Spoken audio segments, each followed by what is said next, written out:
high above the fields and halls of Asgard, where the air is clean and the light has a quality unlike light anywhere else in the nine worlds, there stands a hall that can be seen from a great distance before anything else about it can be known. Its surfaces are broad and pale. They catch the available light and return it to the sky in a way that makes the building seem to generate brightness rather than merely reflect it. The hall sits at a remove from the noise and the ordinary movements of the divine world below it, and something about the quality of the silence around it, not empty silence, but a silence that has been settled there for a long time and belongs to the place, suggests that whatever is inside has always been, in some fundamental way, undisturbed. This is Breidablik.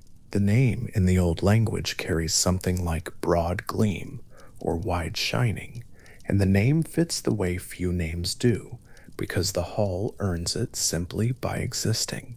According to the tradition, as Snorri Sturluson recorded it in the Gylfaginning, the first section of the Prose Edda, composed in Iceland in the 13th century, and drawing on older mythological material that reaches back through centuries of oral transmission, Breidablik is the purest of all divine dwellings. Nothing unclean exists within it. Nothing false has ever passed through its threshold. Nothing treacherous has ever been allowed to remain inside its walls. Not because the hall enforces this through any visible mechanism, but because the hall itself, by its nature, refuses those things the way clean water refuses oil. The air around Breidablik on a clear day has the particular quality of high, cold stillness, the kind of stillness where sound carries a long way, and everything in the visible world seems precisely placed, far below. The structures and pathways of Asgard continue their ordinary existence, the great bridge Bifrost, arcing between the divine realm and the world below, the halls of the other gods standing in their various sizes and natures across the wide country of the Aesir. But up here, near Breidablik, the noise of all of that is only a distant suggestion, the way a river can be heard from a hillside without being seen. The Grimnismal, one of the poems collected in the Poetic Edda, an older body of Norse mythological verse that Snorri drew upon, and which itself encodes traditional material, reaching back well before its written form, corroborates what Gylfaginning says about Breidablik. The poem is structured as a catalogue of divine places and their qualities, and when it reaches Breidablik, it says, simply, that few evil things are known there. The compression of the statement is part of its weight, not that no evil things have ever approached, not that the hall has defeated them, only that few are known there, as if the hall's purity is not the result of effort or vigilance, but of something more fundamental, something that was present in the building from before its first stone was laid, something native to the ground on which it stands. The hall's character reflects its owner, in the Norse tradition as it has come down through both the prose and poetic Eddas. There is no god described with the same quality of uncomplicated radiance that is given to the god who lives in Breidablik. His name is Baldr. In the Gylfaginning, Snorri places him second in his enumeration of the Asir gods, immediately after Odin himself, and the placement is not incidental. Snorri describes him as the most beautiful of all divine beings, as the most wise, and as the most eloquent, but the quality that the tradition reaches for most consistently, the quality that appears in almost every surviving account of who Baldr is light. Not metaphorical light, in the way that a wise person is sometimes said to illuminate a subject. Actual light, a brightness so inherent to his person that it appears to emanate from his own body, the way the oldest accounts describe it, as though something inside him is always and permanently lit. The comparison that comes to mind, and that fits the quality the sources describe, is the quality of light in the eastern sky in the very earliest part of the morning before the sun itself has cleared the horizon. The sky is already bright in that direction. The light is already present, already working, already touching the tops of the clouds and the high edges of things, and yet the source of it is still below the line of the world. That is something like the quality the tradition attributes to Baldr when it describes light appearing to shine from him directly, not the blinding disk of the sun at its height, which demands response and forces the eye away, but the earlier, gentler, more distributed brightness of the horizon that everything orients toward, without quite being able to explain why. Baldr is the son of Odin and Frigg. Odin, All-Father, chief of the Aesir, the god of wisdom and war, and the deep, unsettling sorcery called Scyther, the god who gave one of his eyes to drink from the well of Mimir and hung himself on the world tree Yggdrasil for 9 days to win knowledge of the runes, is a figure whose nature is complicated, layered, and in many ways deliberately obscured. He is a king and a wanderer. He is a patron of warriors and a collector of the wise dead. He keeps 2 ravens, Hugin and Munin, thought and memory, who fly out each day across all the 9 worlds and return each evening to sit on his shoulders and tell him what they have seen. He carries knowledge of things that cannot be spoken plainly. In the tradition's understanding of Odin, his wisdom is real and profound, and also always edged with something that is not quite fully revealed. He knows what is coming. He is always known. He acts in ways that look, from certain angles, like preparation. His wife is Frigg, queen of Asgarth, goddess of foreknowledge and marriage, who lives in her own hall, Fensalir, the Fen Halls, a place of marshes and still water, and the particular quiet of low, wet landscape, and who in the tradition is understood to know the fates of all men, and yet to say very little about what she knows. There is something in this portrait of Frigg that has interested scholars for a long time, the contrast between the depth of her knowledge and the restraint of her speech, the sense that what she holds is not ignorance, but the opposite of ignorance, a knowledge so complete that it has settled into something that looks, from the outside, like calm. She sits in Fensalir. She watches the ordered world of Asgarth from across its wide middle distances. She knows much. She says, when she chooses to speak, exactly what she means, and not one word more. From these 2 parents, the god of wandering wisdom and the goddess of still foreknowledge, comes Baldr, who appears to have inherited the radiance of both without the weight that comes with it. This is perhaps what the tradition is doing with the description of his light. Odin's wisdom is real and costly. Frigg's knowledge is real and carried quietly. Baldr's brightness is real and simply present, unearned, in the sense that effort played no visible role in it, ungained in the sense that he did not bargain or sacrifice to come by it. It is simply what he is, the son of the 2 deepest knowers in the divine order, and himself luminous in a way that asks nothing of anyone who sees it. Baldr's hall, Breidablik, sits in the heaven above Asgard in the tradition's description, not at its geographic center, but at a kind of moral center, the dwelling that best embodies what purity means in the Norse divine world. The hall can be seen from the places below it, because it catches light and returns it. On a gray day, it holds more brightness than the sky around it. On a clear day, its surfaces have a quality of depth, as if the light is going some distance into them before returning. The walls are clean, the threshold is clean, the air inside is the same as the air outside on the best possible morning, dry and cold, and holding nothing that has been anywhere else before arriving here. The Poetic Edda's catalog in Grimnismal passes through the homes of the gods one at a time, and when it reaches Breidablik, it offers that single, spare observation about evil things being seldom found there.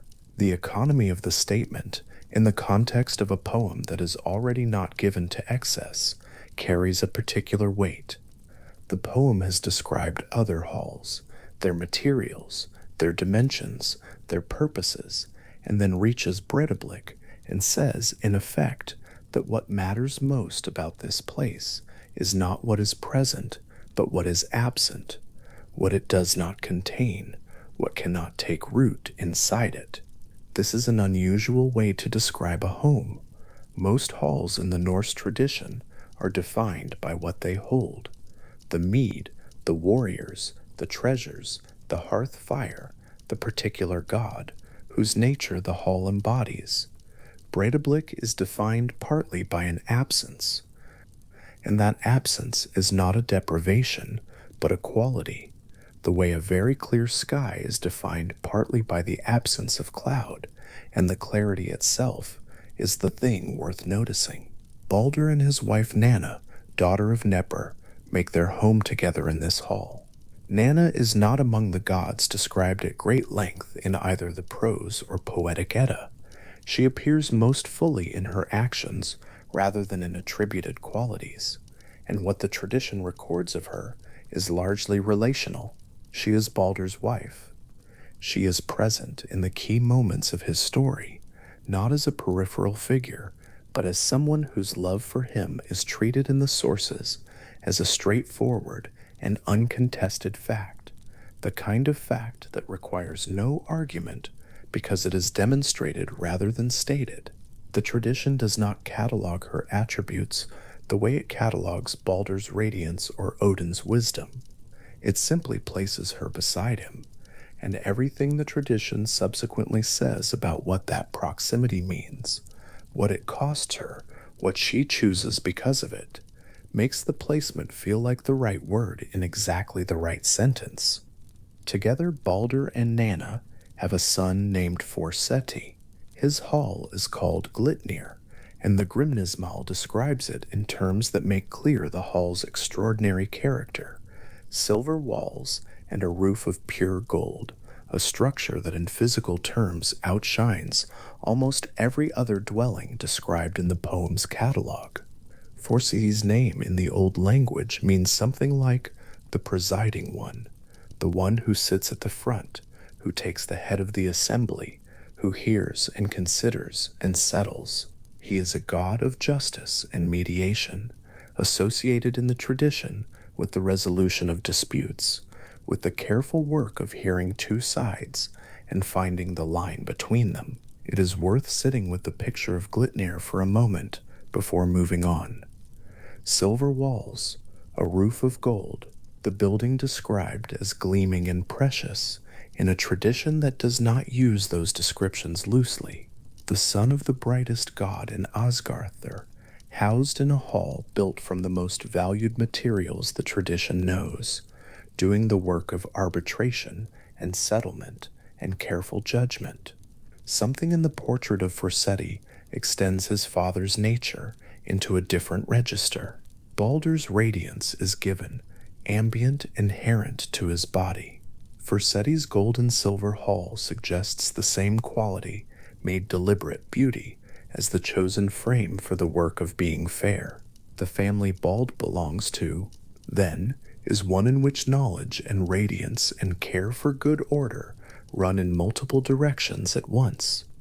Odin knows what is coming and goes to meet it. Frigg knows the fates of all things and holds that knowledge in stillness. Bald carries light without having sought it. Forseti builds a hall of gold and silver and sits at its center to hear grievances. Each of these figures occupies a particular position in the divine order, and together they form something like a genealogy of illumination, different kinds of knowing, different kinds of brightness, each one native to the figure who carries it. The divine world of Asgarth, as the tradition describes it, is a world of defined relationships and established places. The Aesir gods each have their halls, their functions, their particular characters and relationships to the other gods and to the human world below. The tradition's overall structure is one of a cosmos with clear levels. Asgarth are above, Midgarth are in the middle, where human beings live, the deep roots of Yggdrasil reaching down through it all. And within that structure, Asgarthar is a world of councils and assemblies, and the regular, established rhythms of divine life. The gods meet, they make decisions, they feast, they speak, they hold things in common, and they hold things apart. It is not a chaotic world, it is a world of great order, which is perhaps part of why the things that threaten that order carry as much weight as they do when they finally appear. Baldr's position in that world is specific. Snorri places him second in the enumeration of the Aesir, immediately after Odin, and while the ordering in Gylfaginning should not be read as a strict hierarchy of power, the gods' relationships to one another are more complex than a numbered list implies. The placement signals something about how the tradition understood Baldr's importance. He is not a minor figure. He is not a peripheral deity attached to one specific domain in the way that some of the Aesir are. He is among the central ones, close to the core of what the tradition means by the divine order, his presence woven into the ordinary fabric of Asgarth, the way the light of early morning is woven into the fabric of any ordinary day, so consistent and so fundamental that it becomes part of what the day is, and its absence would be felt as a change in the nature of things, rather than simply a change in one of the things. Friggi keeps her hall at Fensalir, some distance in character, if not in geography, from the brightness of Breidablik. The fen halls, as their name implies, are low and damp and still, surrounded by the flat, gray, quiet landscape of the marsh, a place where the water table is close to the surface, and the sky has a particular quality of diffuse, even light that is quite different from the sharp, directed brightness of higher ground. Frigg sits there in the tradition's description. She looks out over the ordered world of Asgarth with the eyes of someone who knows what will happen in it before it does. The tradition emphasizes consistently that she speaks little. She is not, in the Norse sources, a goddess who volunteers information or who uses her knowledge of fate to perform demonstrations of foresight. She knows. She holds what she knows quietly. The fen halls, with their stillness and their gray light, feel like the right setting for that particular kind of knowing, not the sharp brightness of Breidablik, which announces itself, but the lower, dimmer, steadier illumination of a place that has been watching the world for a very long time without being asked. From Fensalir, the tradition implies, Frigg can observe her son's hall shining in the heaven above Asgarth. The distance between them is the distance between two kinds of light, his given and apparent, hers held inward, and the tradition does not suggest that this distance is a source of difficulty or estrangement. It is simply how the world of the gods is arranged, each figure in their place, each hall suited to its occupant, the ordered world of Asgarth in its good state before anything begins to change. Baldr himself, in the tradition, is not primarily a warrior. He is not associated with the particular qualities that define the martial character of Odin, or the physical force of Thor, or the tactical cunning that belongs to other figures in the divine world. What the tradition gives him is simpler and also in some ways harder to describe, a goodness so thorough and so natural that it reads in the sources less like a quality he has cultivated and more like a quality he was simply born being. The Gylfaginning's description of his beauty and his radiance belongs to this portrait. So does the detail of Breidablik, the hall where nothing unclean can exist, which reflects its owner in the same way a clear pool reflects the sky above it, accurately, completely, and without distortion. The gods of Asgard in the tradition are not uniformly good. They are powerful, and they are old, and they are in many ways extraordinary, but they are also capable of anger and pride, and jealousy and error, and the mythology does not pretend otherwise. The stories of Odin alone contain actions that are difficult to frame as simply or uncomplicated as good, and the tradition is honest about this, presenting the All-Father as a figure whose wisdom and whose capacity for cruelty are not easily separated. The world the Norse tradition describes is one in which the gods are genuine characters with genuine complexity, not emblems of pure virtue looking down from a sanitized heaven. Against this background, Baldr's brightness stands out in a particular way. He is not presented as naive. The tradition does not describe him as a figure who fails to understand the world around him, or as one whose goodness comes from an absence of knowledge. He is wise. He is eloquent. He understands the world well enough to speak about it with precision and care. What sets him apart is not ignorance of what the world contains, but a quality of being that seems, in the tradition's description, to exist outside the ordinary pressures that push even the best of the other gods toward hardness or cunning. His goodness is not a stance. It is not a position he holds against the pull of something darker. It simply is what he is, the same way his light is what he is, native, inherent, present in the ordinary moment, without needing to be maintained or defended. Snorri, in the Gylfaginning, adds a detail about Baldr's judgments that is worth holding for a moment in its own right. He is described as the wisest of all the gods, and the most eloquent, the best argued, and the most fluent, and then the passage turns to note that his judgments, however wise and however well expressed they may be, could never finally be enforced. They were too merciful. Whatever Baldr decided when he sat in judgment, the judgment was so inclined toward mercy and toward the best reading of the case before him that it could not be made to hold in a world where not everything is as merciful as he was.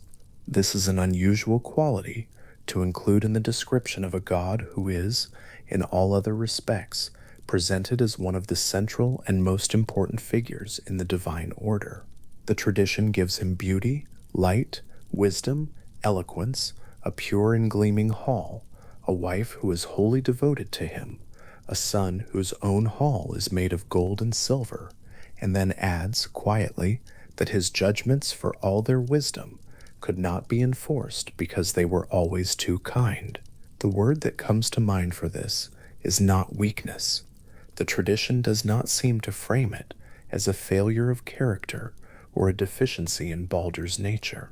It is presented more like a fact about what he is, the way it would be a fact about the early morning light that it cannot hold up through the middle of the day, that its particular quality belongs to a specific hour and does not survive into the noon. Baldr's mercy is real. His wisdom is real. The judgments he reaches are the judgments a perfectly fair and perfectly compassionate mind would reach. They simply cannot be fully applied to the world as the world actually is, because the world as the world actually is requires a harder edge than Baldr carries. This detail opens something without closing it. It suggests a god whose goodness is so complete that it has, in a specific and interesting way, outrun the practical order of things. A god who is too fair for the work of being just, in a world where justice requires force to take hold.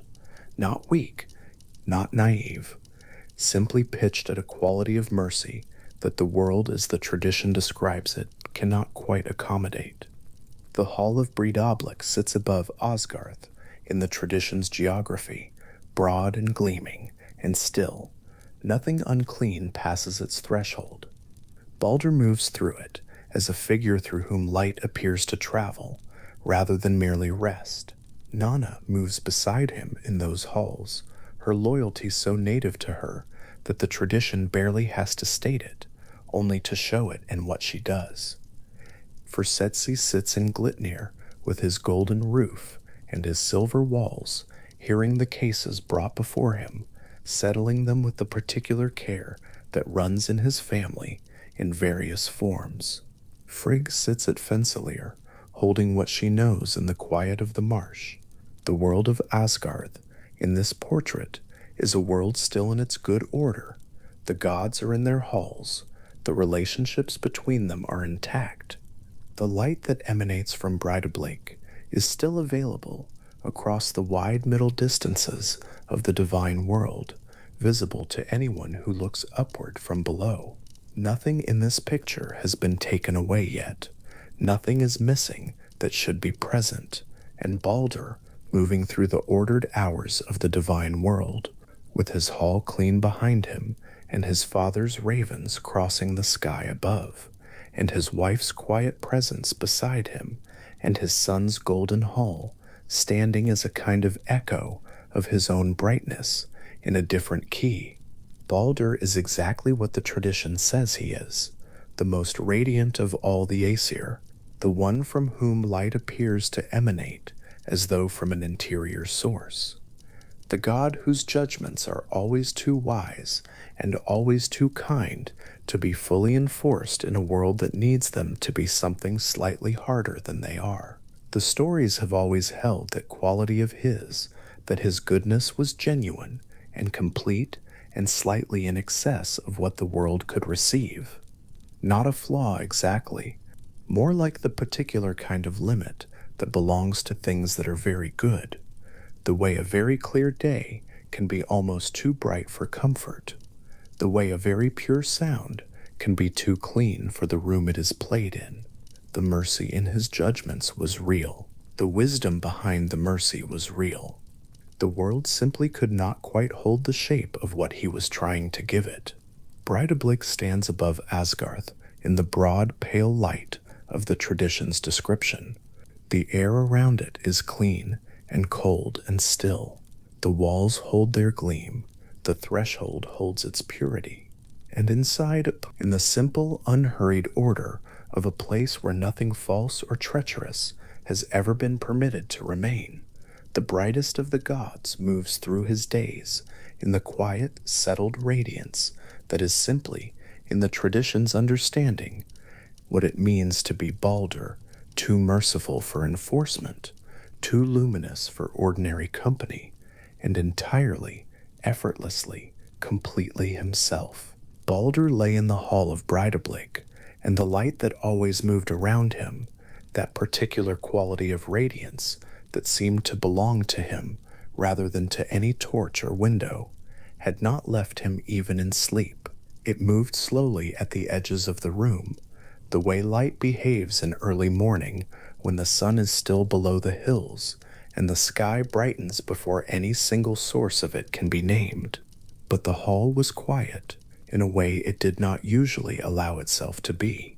The silence had a weight to it, not the ordinary silence of a sleeping place, which is simply the absence of sound, but something denser than that, a stillness that pressed gently at the walls and settled on the floor like the first cold of an early autumn, when the season has not yet changed, but something in the air already knows it is going to. He had been dreaming. The dreams were not the kind that dissolve at waking, leaving only a color or a sound or the edge of a feeling behind. These held their shape. They came back each night with the same deliberate weight, as though they had been sent rather than formed, as though something outside Baldr's sleeping mind had composed them and delivered them with care and intention. The Norse tradition does not describe the specific imagery of the dreams, what Baldr saw in them, what figures moved through them, what words, if any, were spoken inside them. What survives in the sources is the effect.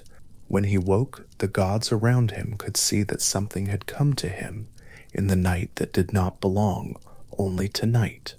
They read in his face, in his bearing, in whatever quality it was that made him Baldr, and not anyone else, the particular mark of a dream that is not a dream, but a message sent from the direction of fate. The Aesring convened. This was their response to what they could not individually answer. The council, the assembly, the gods gathering in one place to set their combined understanding against a problem that could not be solved by any single mind. They came to Asgarth, and they sat, and the dreams were placed before them, the way one places a difficult object on a table and examines it from all sides before deciding what it is. The tradition holds that they understood these dreams as prophecy, not as symbols requiring interpretation, not as fears that might be examined and set aside, but as communications from the structure of fate itself, genuine information about something already decided, arriving in the mind of the brightest of the gods through the particular channel that fate reserves for its most consequential announcements. Whatever was coming toward Baldr was not coming because of anything he had done. It was coming because it was the nature of the world to contain things that even the most beloved of gods could not stand outside of.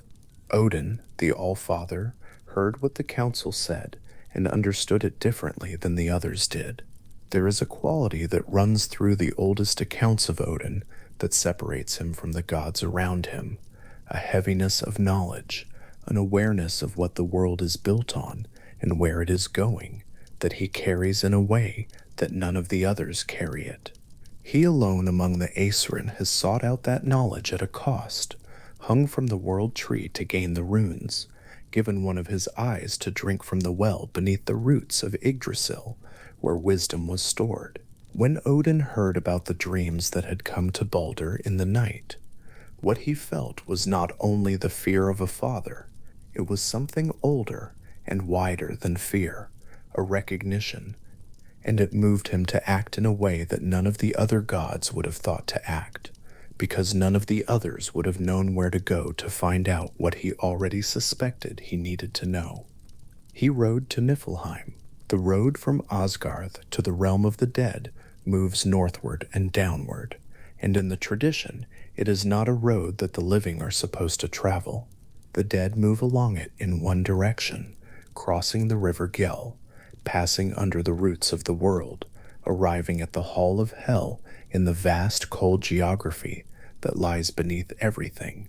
Odin went in the other direction, moving against the current of that passage, descending toward what was not meant to be reached by any living being who intended to return. He rode Sleipnir, his 8-legged horse, whose unusual form comes directly from his parentage. Sleipnir was born of Loki in one of the tradition's stranger accounts, transformed during a contest involving a stonemason and a stallion, and the child of that transformation was this horse with twice the normal number of legs, who could travel roads that ordinary horses could not navigate.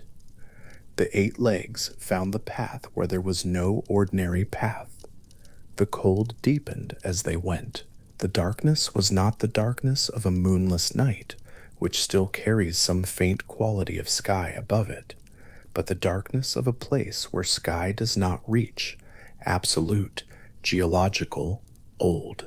The Poetic Edda preserves a poem called Baldr's Draumar, Baldr's Dreams, and it is in that poem that this journey of Odin's is most fully described. The poem is not long. It is economical with its details in the way that the Eddic poems often are, compressing enormous events into a small number of stanzas, leaving the spaces between the lines to do their own work. What it tells is this: Odin rode northward and downward until he reached the grave mound of Avelva, a prophetess, a woman who in life had the capacity to move between worlds and speak from the border of living and dead knowledge. She had been buried for some time. The mound was there in the ground of Niflheim, frost on the earth above it, the silence of that place surrounding it, and Odin stood over it in the dark and spoke the runic words that the tradition holds could compel the dead to speak. The Velva, the dead prophetess, did not rise willingly. The account in Baldr's Draumar describes her coming upward from death, the way something comes up that would prefer to remain where it was, drawn by the compulsion of the words spoken over her resting place. Reluctant in the particular way the dead are reluctant when they are called back to a kind of speech they have already finished with. The air around the mound was the kind of cold that does not come from weather. The ground of Niflheim holds a different temperature than the ground of the living world.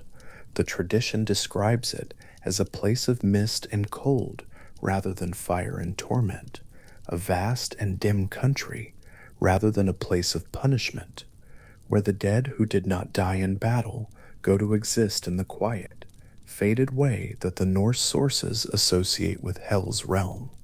Into that cold Odin spoke, and out of the ground a dead woman's voice came. He called himself Vectum. The name means roughly the wanderer, and it was a disguise, a chosen identity that Odin laid over his own, the way he is known to do in the tradition, where his capacity for disguise, for traveling under false names, for moving through the world as something other than the Allfather, is one of his most characteristic qualities. He was a father trying to find out what was going to happen to his son, but he was also doing it in the manner of a god who had long since understood that truth is not always forthcoming when approached directly. So he came to the dead Velva as Vectum, not as Odin, and he asked her what the Hall of Hell was being prepared to receive. She answered, "The Hall of Hell, Eluthnir, as the tradition names it, was being prepared for a guest. Mead had been brewed. The tradition describes mead being readied, shields being set up in the appropriate positions, gold adorning the surfaces of the hall. It was a preparation carried out with care, with the attention to detail that a host gives when the arrival of a specific, expected, important visitor is imminent." The dead Volva described all of this to the disguised Odin in the tone of someone for whom it was simply a fact, a thing that was so, not a thing to be mourned or celebrated, simply a piece of the way the world was arranged. Baldr was expected in Hel's Hall. The preparations for him were already underway, and the Volva told Odin more than that. She told him who would deliver the blow. She named Hopr, Baldr's brother, blind, standing in the world above, still unaware of any of this. She named the weapon, mistletoe. Odin pressed her further. He asked whether Baldr would be avenged, and the Velva answered that question too, speaking of Vali, a son not yet born, who would grow in a single night to adulthood, and carry out the vengeance before his face was washed or his hair combed, the strange compressed urgency of a being who exists for a single purpose. But then the Velva turned. She had been answering the questions of Vectum, the Wanderer, and then something in the conversation shifted, a question she recognized, a pattern of inquiry she had encountered before, a quality in the asking that did not match the name that had been offered. She spoke his name, not Vectum, Odin. She named him directly, and in doing so she ended the conversation. The dead do not give their knowledge freely or indefinitely, and having been drawn from her rest against her will, having answered what she could no longer withhold, she told him that she would not speak further until the day after the world ended, until Loki escaped his bonds, and Ragnarok moved through everything. Then she sank back into the ground, and the voice was gone, and Odin was alone again in the cold of Niflheim, with Sleipnir standing behind him, and the frost on the earth above the silent mound. He rode back northward and upward, back to the world of the living and the light, carrying in him what the Velva had said. The road from Niflheim back to Asgarth is the same road that goes down, simply traveled in the other direction, and the eight-legged horse retraced the path through the absolute dark, through the deepening cold that gradually became ordinary cold, through the valleys so dark that even a god could not see the hands in front of him. The world gradually returned as they climbed, first a quality of air that was merely winter, then the ordinary darkness of a clouded sky, then at some point the faint presence of light again, the world above Niflheim reassembling itself around the returning rider. Frigg had not waited for Odin to return before acting.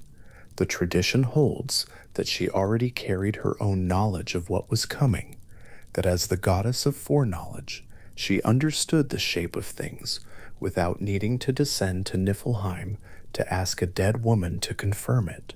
But knowing something and doing something about it are two different activities, and what Frigg chose to do with the knowledge she held was to move through the structure of the world and build a wall against the threat inside it. The method she chose was the oath, the sworn promise, the formal agreement extracted from a being that it will not cause harm. And Frigg did not ask for this from one being or from one category of being, but from everything. She traveled. The tradition describes her moving through all of the 9 worlds, approaching fire and asking fire to swear. She approached water, she approached iron, and then she went to the other metals, each one separately, understood as a distinct category of existing thing, capable of being given the form of a weapon, and so capable of being asked to promise it would not. She went to the stones of the earth, which can be thrown and can strike. She went to the earth itself. She went to the diseases that run through living bodies, because diseases can kill, and something that can kill must be asked to withhold itself. She approached the poisons, all the toxic plants and substances the tradition names as capable of ending life, and she asked each one to swear that it would not end Baldr's. She went to the trees whose wood can be made into weapons, and she asked the trees. She went to the animals. She went to the birds. She went to the serpents that move through the earth and the water, and whose bite carries death in it. Each one swore. The wall of oaths rose around Baldr, like something built with extraordinary care from an extraordinary material. Not stone or wood or metal, but the promises of existence itself, wrung from the world's full inventory of potentially harmful things. Fire swore it would not burn him. Water swore it would not drown him. The metals swore that in whatever shape they were given, blade, arrowhead, nail, spear tip, they would turn away from his body rather than enter it. The stones swore. The earth swore. The diseases turned aside from him by oath. The poisons agreed not to act. The animals, the birds, the serpents, all of them, through the work of Frigg's long passage through the 9 worlds, promised the same thing. They would not harm Baldr. The scale of what Frigg built in this passage is worth holding for a moment as an image. It is not the oath of a single creature, or even 100 creatures. It is the sworn word of every category of harmful thing that exists in all 9 worlds of the Norse cosmological system. Every natural force, every created object, every living being capable of causing death. The unanimity of it is the tradition's way of expressing Baldr's status in the world, that he was loved not merely by the gods, but by everything that existed, that the world itself could be understood to refuse to harm him, that he occupied a position so central to the beauty of the divine order that existence itself could be read as having a stake in his continuation. This is what the Wall of Oaths says about Baldr, as much as it says anything about Frigg's resourcefulness or a mother's determination. The gods discovered what the oaths had achieved through experiment. Someone? The tradition in Gylfaginning does not specify who began it, threw something at Baldr, and the something swerved, or fell short, or simply arrived at Baldr and did not touch him. And then someone threw something else with the same result, and what had been cautious testing became a demonstration, and what had been a demonstration became a game. The gods gathered around Baldr in an open space and threw things at him: sticks, stones. They threw their weapons, spears that should have traveled straight in the hands of gods, who had been throwing spears since before the world was fully assembled, and the spears curved or turned at the last moment, or clattered to the ground in front of him as though something had simply removed their momentum. Arrows were loosed, swords were swung. Baldr stood in the middle of all of it, unhurt, his radiance completely intact, and the gods around him laughed. There is something worth noticing about this scene in the way the tradition presents it. The throwing game could easily be read as a strange thing to do. Why throw spears and stones at the most beloved of gods, even knowing they will not connect? But the tradition does not frame it as strange.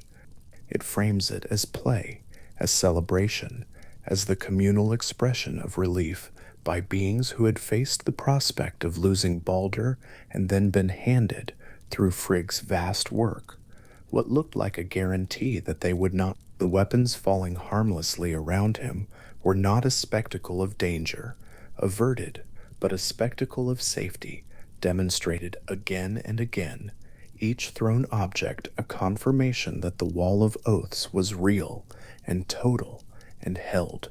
Every spear that clattered to the ground was a spear-shaped proof that Baldr was not going to die.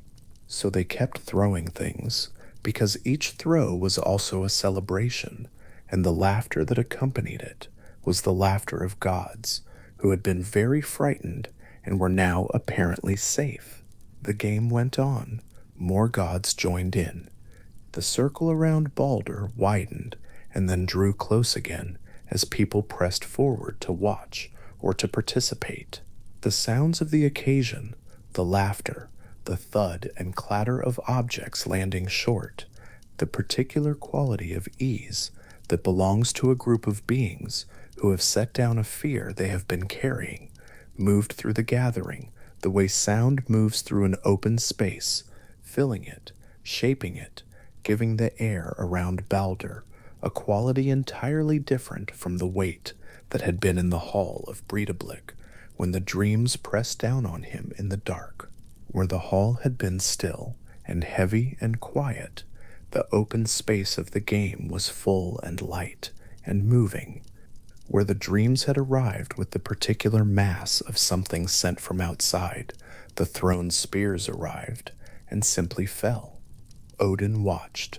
He carried what the Velva had told him, and the tradition holds that his grief and his foreknowledge placed him in a different relationship to the scene than the gods around him. They celebrated. He understood.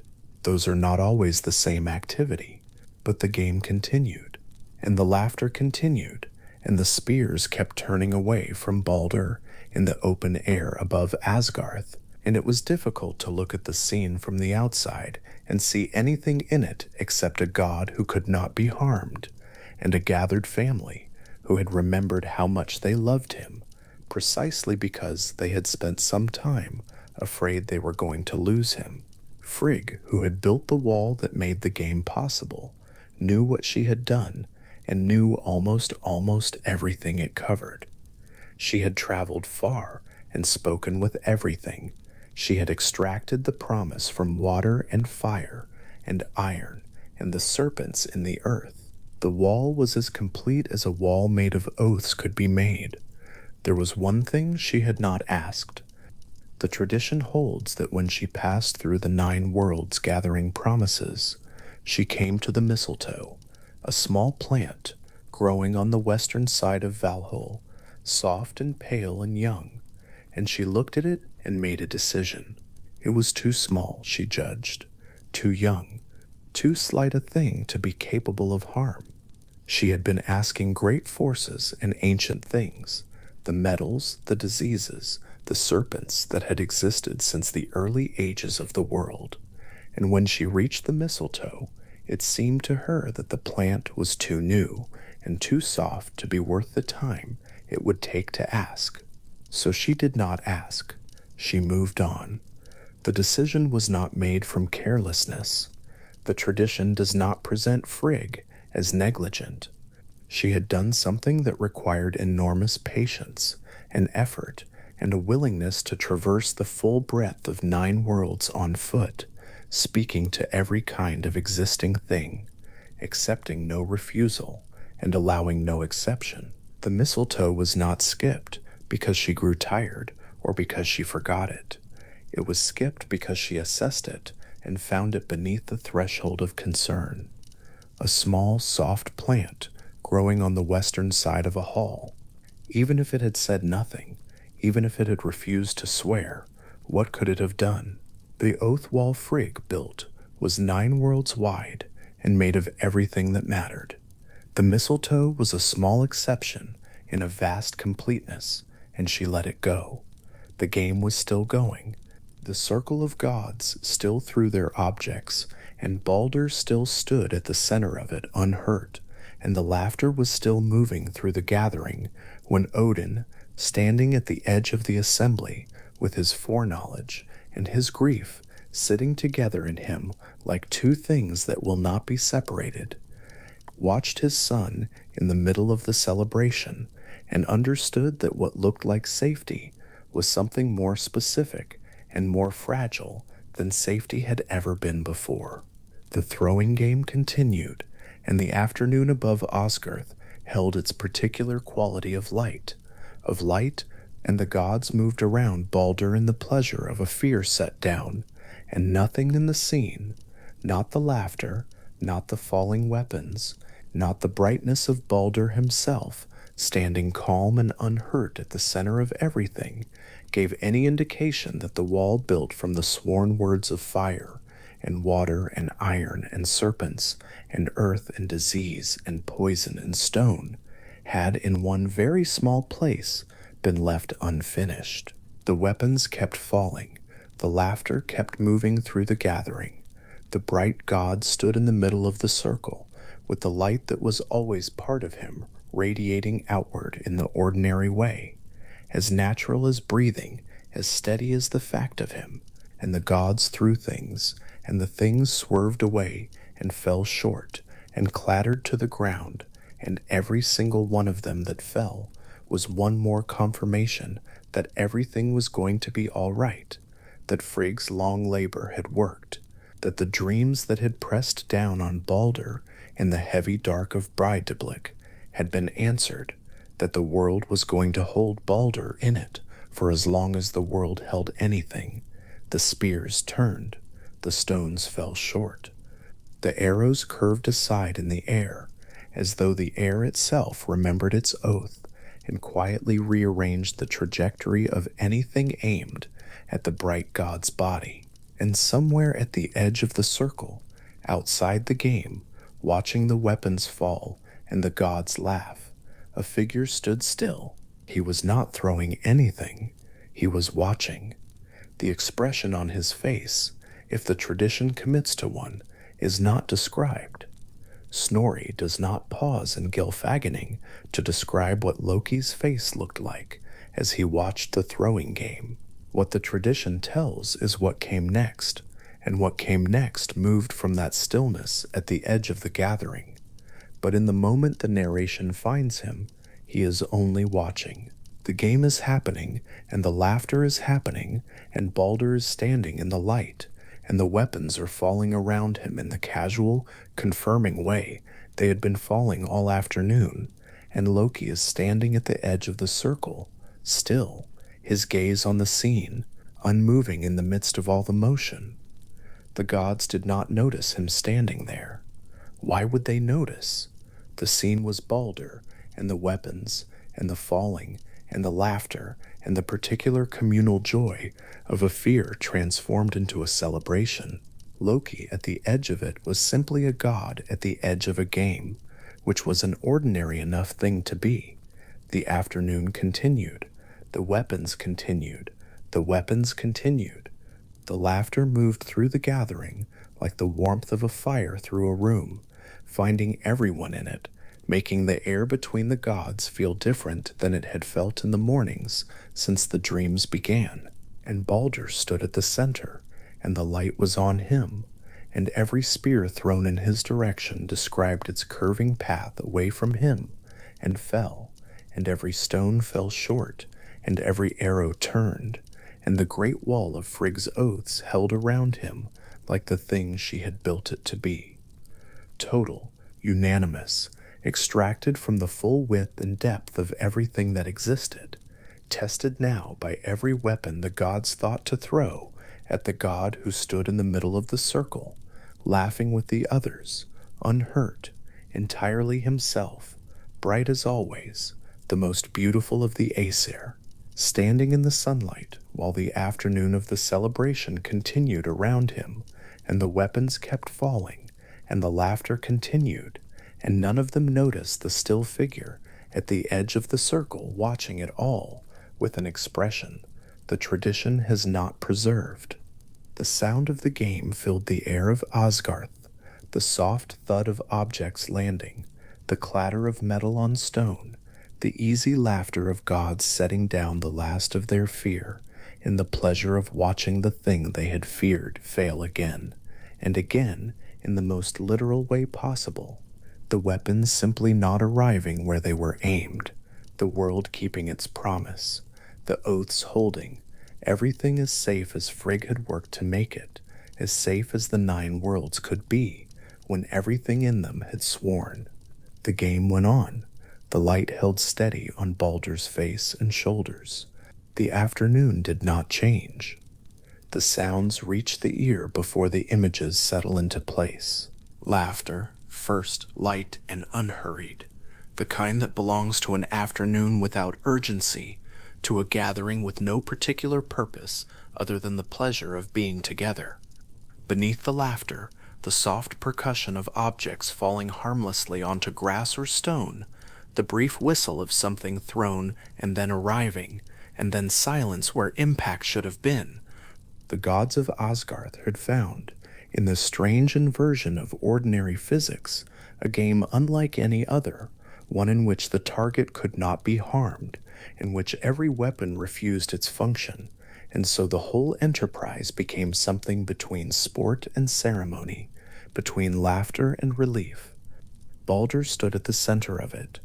Light moved around him in the way it always did, not cast from any single source, but emanating, patient and steady, from somewhere inside the figure itself. Sticks and stones and small thrown weapons arrived at the boundary of his person and turned aside, or fell short, or clattered onto the ground around him without ever connecting.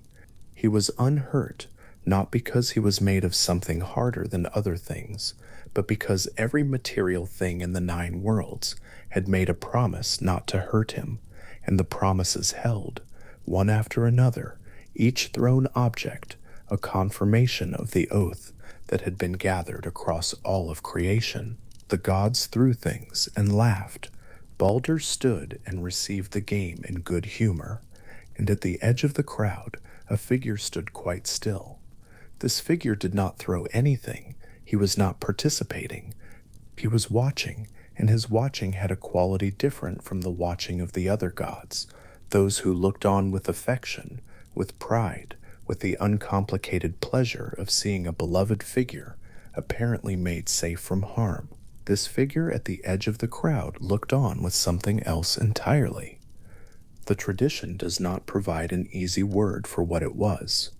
It was not precisely envy, though it contained envy. It was not precisely contempt, though there was contempt somewhere in it. What Snorri Sturluson's account in Gelfaginning conveys, beneath its careful prose, is that Loki looked at the scene unfolding before him and found it intolerable, not because of any wrong done to him, not because of any personal grievance against Baldr, but because the spectacle of unanimous protection, of every created thing united in its refusal to harm a single god, was a kind of perfection he could not let stand. Loki was the son of the giant Farbauti and the figure Laufey, and he had lived among the Aesir for a long time by any measure. He was counted among their number in many tellings, present at their feasts, party to their councils, traveling companion to Odin, and to Thor on expeditions into the territories of giants and dwarves and other powers outside Asgard. He was clever in a way that did not map on to the cleverness of other gods, not the deep wisdom of Odin, not the straightforward competence of Thor, but a specific agile lateral intelligence that moved around problems rather than through them, that saw the gap in an arrangement where others saw only the arrangement itself. That quality had served the gods well on many occasions. It had also served his own purposes in ways that were not always easily distinguished from one another. He stood at the edge of the crowd a little longer. Then he left.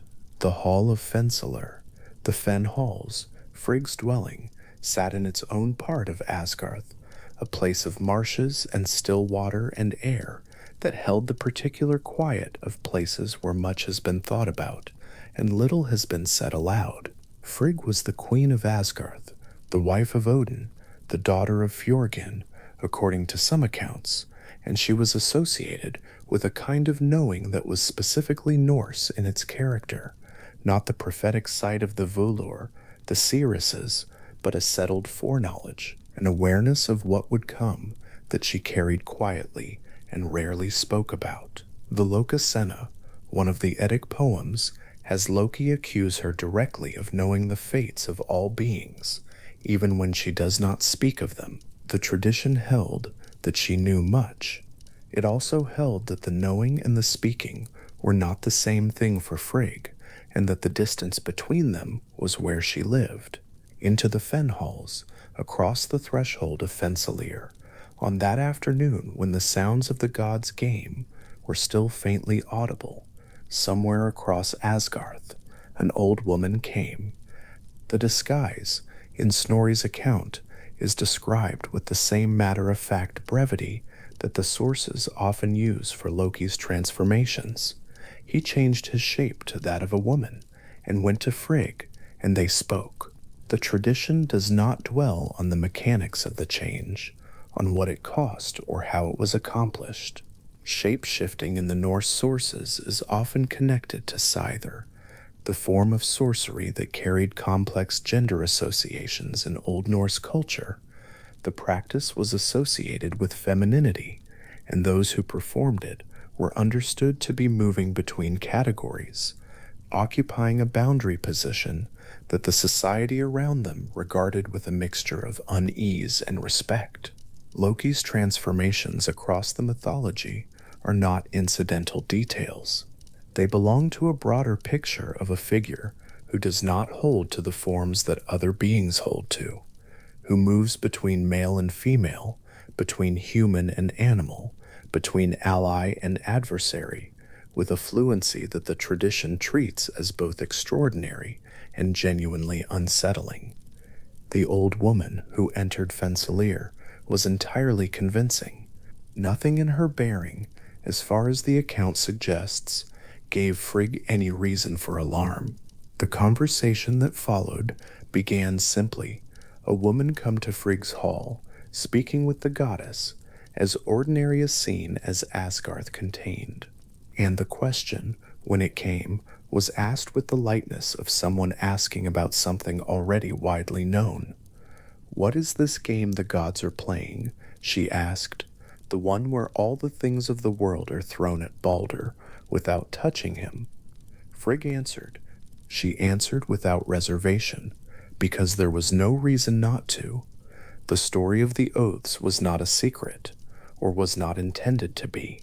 She had traveled to every part of the 9 worlds. She had spoken to fire and water, to iron and all the metals, to stones and earth, to trees and diseases and poisons and animals and birds and every kind of serpent, and she had extracted from each of them a sworn promise that they would not harm her son, for every element and creature in creation had sworn. Baldr's was safe. The old woman listened. Then she asked, in the light manner of someone simply making sure the account was complete, whether every single thing had sworn, every last thing, without exception. Frigg paused, and then she said what she said, in the same unconcerned tone, because she genuinely saw no cause for concern in this detail, because the thing she was about to describe was too slight and too young to matter. There was one thing she had not asked. The mistletoe. It grew on the western side of Valhall, the great hall of Odin, where the chosen dead feasted, and it was growing on wood rather than from the earth, a parasite or semi-parasite of the forest rather than a rooted thing in its own right. When she had come to it in her long journey through the 9 worlds, she had judged it too young, too small, too weak to pose any meaningful threat to anyone. It seemed almost absurd to solemnize a formal oath with something so slight. She had left it out. The conversation, by all appearances, continued a moment more, and then ended. The old woman left Fensalir and crossed back out into the afternoon. What Frigg described when she named the western side of Valhall was precise.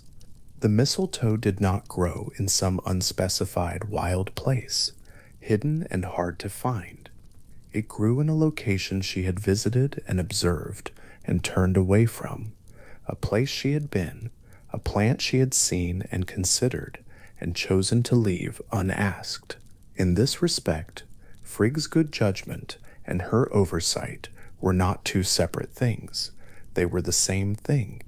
The reasoning that had led her to build so complete a wall of oaths was also the reasoning that had judged one element too trivial to be included, and the same capacity for practical assessment that had made the project so comprehensive had introduced its single gap. This is not a feature the tradition explicitly comments on. It simply tells what happened, but the shape of it is there in the account for anyone sitting with it quietly. Loki went to find the plant. The landscape on the western side of Valhall is not described in any particular detail in the sources. What the account holds is simply that the mistletoe was where Frigg said it was, a small thing growing from the wood of a larger tree, pale-berried, slight, the kind of plant that in other contexts and other traditions has carried meanings of various kinds, but that here in Gylfaginning sits simply in its place on the wood, waiting for nothing, aware of nothing, existing in the ordinary way of plants. Loki walked until he found it. The account suggests no difficulty in the finding. He cut it, and then he worked it in his hands. Snorri's account in Gylfaginning describes Loki taking the mistletoe and fashioning it into a dart. The word used in various translations has been rendered as a shoot, a shaft, a spear, a dart, a twig formed and shaped to be thrown. What seems clear across the different renderings is that Loki did something deliberate with his hands to transform the cutting from a removed piece of plant into something designed to travel through air. He shaped it. He gave it a purpose it had not had.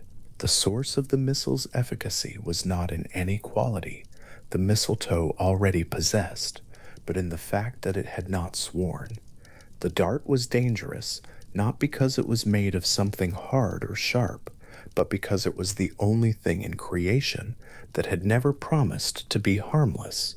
The gap in the oath was the weapon. He carried it back to where the game was still being played. The gathering had not dispersed.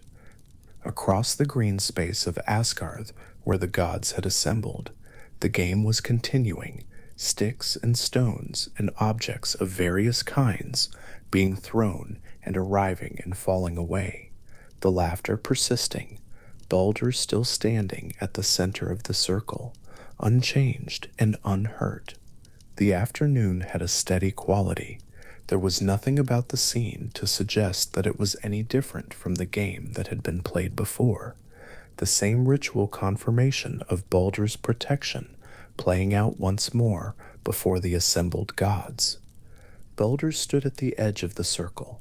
He was Baldr's brother. Some sources call him Baldr's twin, though the tradition is not entirely consistent on this point. And his blindness in the Norse sources is a fixed detail, one of those characteristics that appear without explanation or backstory, simply part of what he is. He was blind, and the blindness placed him outside the game in a way that was not ceremonial exclusion, but something more ordinary and more complete. He could not see the target. He could not see the other gods throwing. He could hear the game. The sounds of it were there around him.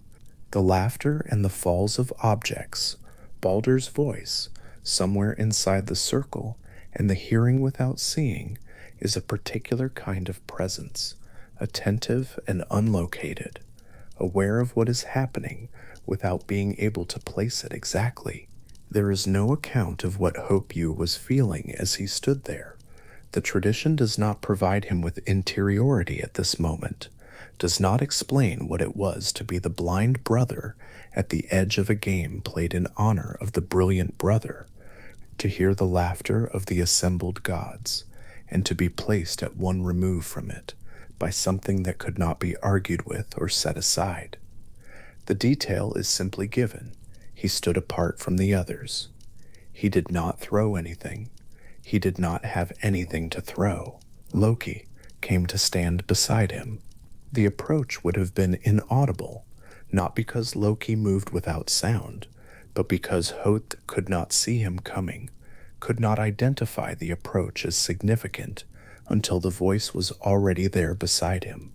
Loki's question, in Snorri's account, was gentle and entirely reasonable on its surface. Why was Hrðr not throwing anything at his brother like the other gods? The question acknowledged the situation exactly as it was, not as something shameful or wrong, but simply as a circumstance that could be addressed.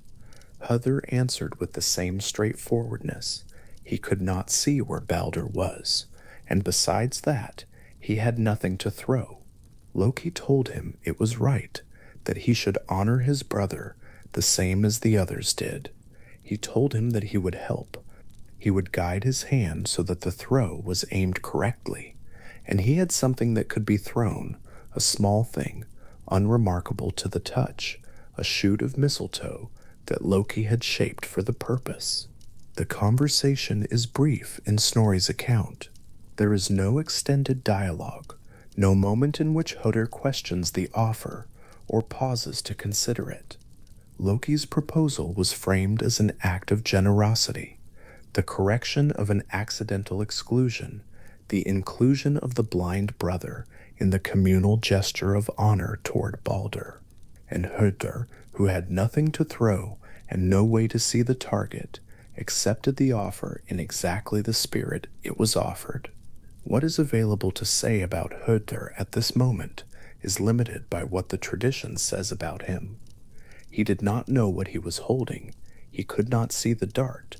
He could not see the game as anything other than what Loki described it as, an act of inclusion, a chance to participate in something from which his blindness had separated him. The tradition treats him as an unwitting instrument rather than a knowing agent, and this distinction matters to how Norse sources subsequently think about guilt and consequence in relation to his actions. The tradition's understanding of responsibility is not a straightforwardly modern one, and the case of Hrðr is one of the places where that difference is most visible. He did something terrible. He did not intend it.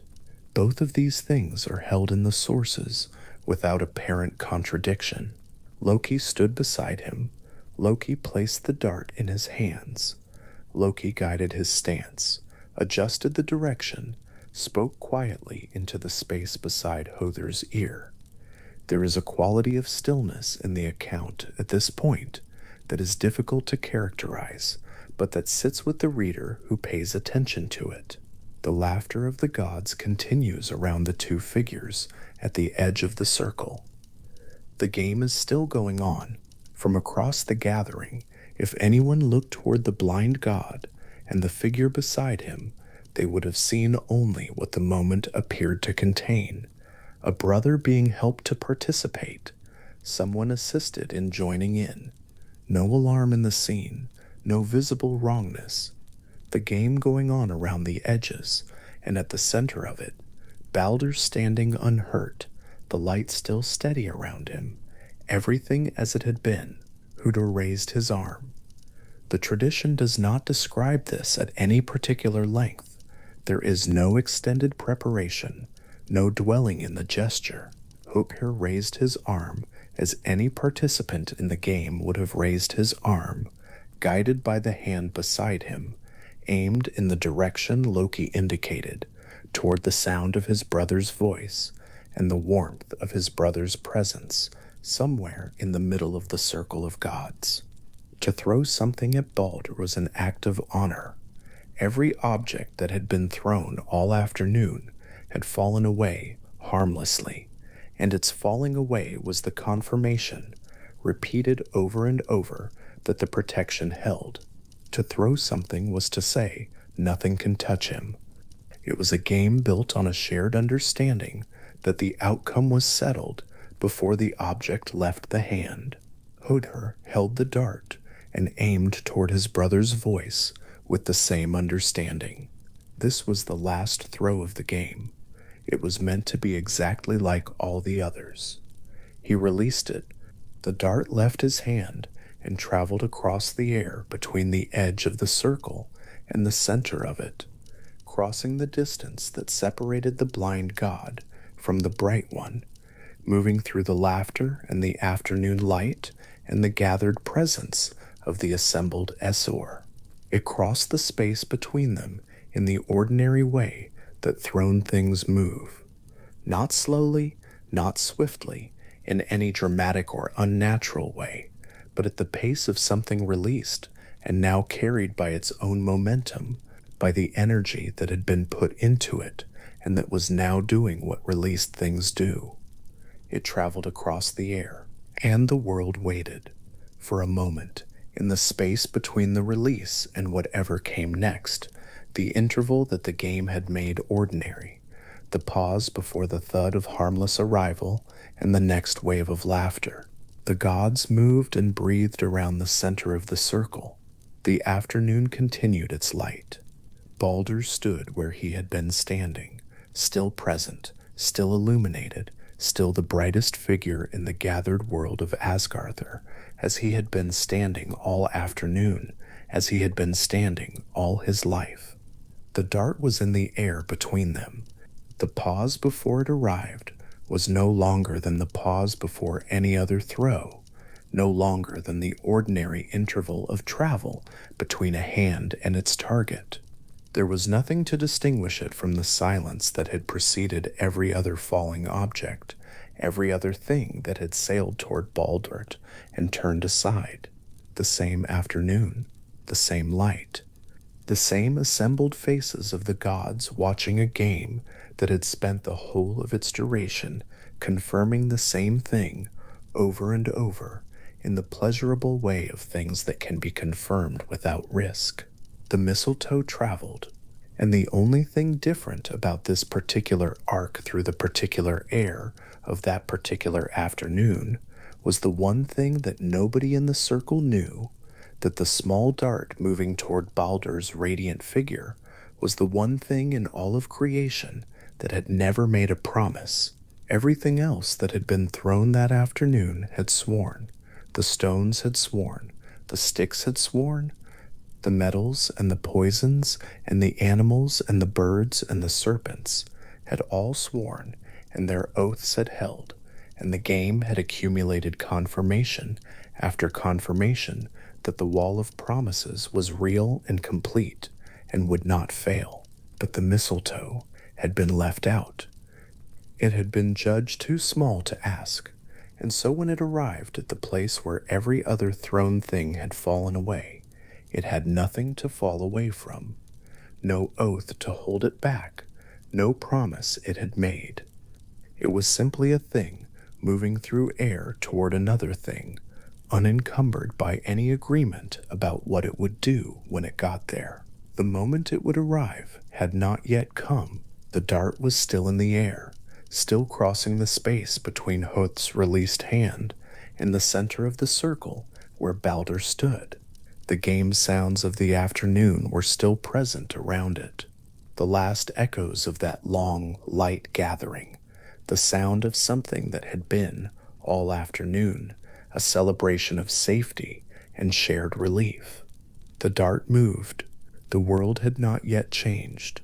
The light of that afternoon in Asgard was still steady around the gathered gods, still the same quality of light it had been all afternoon, the kind that settled rather than moved, the kind that a particular kind of afternoon holds before anything in it shifts.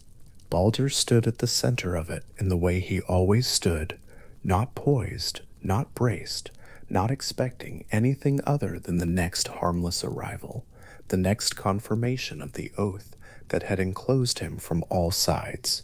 And he had been standing there all afternoon receiving the game's confirmation in good humor, and there was nothing in his posture or his presence to suggest he understood this throw as different from the others.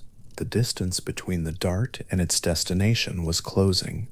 Hother stood at the edge of the circle, with his arm in the position that follows a release, still extended slightly, still carrying the muscular memory of the throw, the way the body holds the shape of an action for a moment after the action is complete. Beside him, Loki had already become still. The figure that had offered assistance, that had guided the aim and placed the dart and spoken the quiet directions into the space beside Hother's ear, had already moved back into the stillness of watching. No sound from him, no movement. The expression on that face, if anyone had turned to look, the tradition does not describe. The gods who were not throwing stood around the circle in the easy arrangement of those watching a familiar game, some facing inward, some standing at angles, some partly turned away in conversation. No one had moved toward the center. No one had any reason to. The game had not given them a reason, all afternoon, to move toward the center in any way other than to continue it. The dart was almost there. It was crossing the last of the distance across the afternoon light of Asgarth, the small-shaped thing made from a plant that had never sworn, moving in the ordinary way of things released from hands, and the only remarkable fact about it was invisible to everyone present, was a fact about an absence, the absence of a promise, the absence of a sworn refusal to harm, which was the same as the presence of nothing at all between the dart and its arrival. All afternoon, the game had been a game about promises.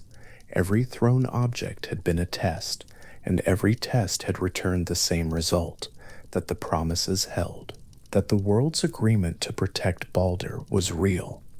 That love, in this specific and strange form that Frigg had shaped it into through months of travel and the careful extraction of oath after oath, could be made into something structural, something that would hold against the ordinary violence of thrown things. The dart was the gap in that structure. It was crossing the gap between the edge and the center. Hother's arm was still in the position of release. Loki stood still at the edge. The light of Asgardr was still steady. Baldr stood at the center, and the dart moved through the last of the air between them, through the afternoon, through the game, through the long accumulation of confirmations that the oaths had made, through the warmth of the light that emanated from the god at the center of the circle, moving with the ordinary patience of things that have been released and are simply doing what released things do, without knowing what they are, without knowing that they are anything at all beyond a small cut plant shaped in someone's hands and thrown in a particular direction. The space between the throw and the arrival narrowed. The gods stood around the circle. The afternoon held its light, and the sounds of the game were still present at the edges of the moment. The last of them, the residue of all the laughter and the thudding falls of harmless objects that had constituted the afternoon's long, warm confirmation. Baldr's light was steady. Ustedi's arm was in the shape of a release. Loki was still. The dart was in the air, and then it was not. The dart had already landed. There was no sound to mark the moment, no cry, no great concussive strike. Simply the soft percussion of something small, finding something still, and then Baldr was on the ground, and the game was over, and the world of Asgard had become a different place from the one it had been 30 seconds before. The gods stood around him in the open air, each one of them suspended in the particular stillness that arrives before comprehension does, before grief has its name. Light still moved across the ground. The sky held its color.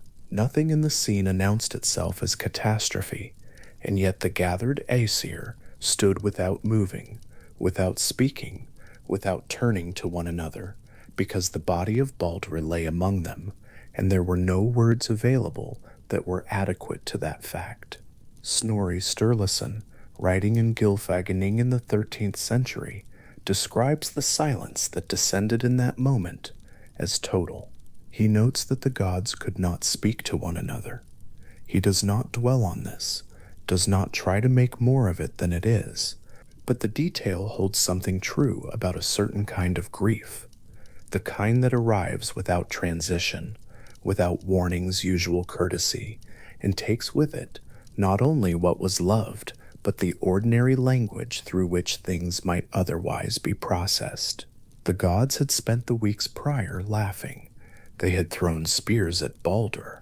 They had thrown stones and swords and heavy things, and every object had swerved or fallen short, and they had celebrated the spectacle of his safety together with the uncomplicated pleasure of a shared relief.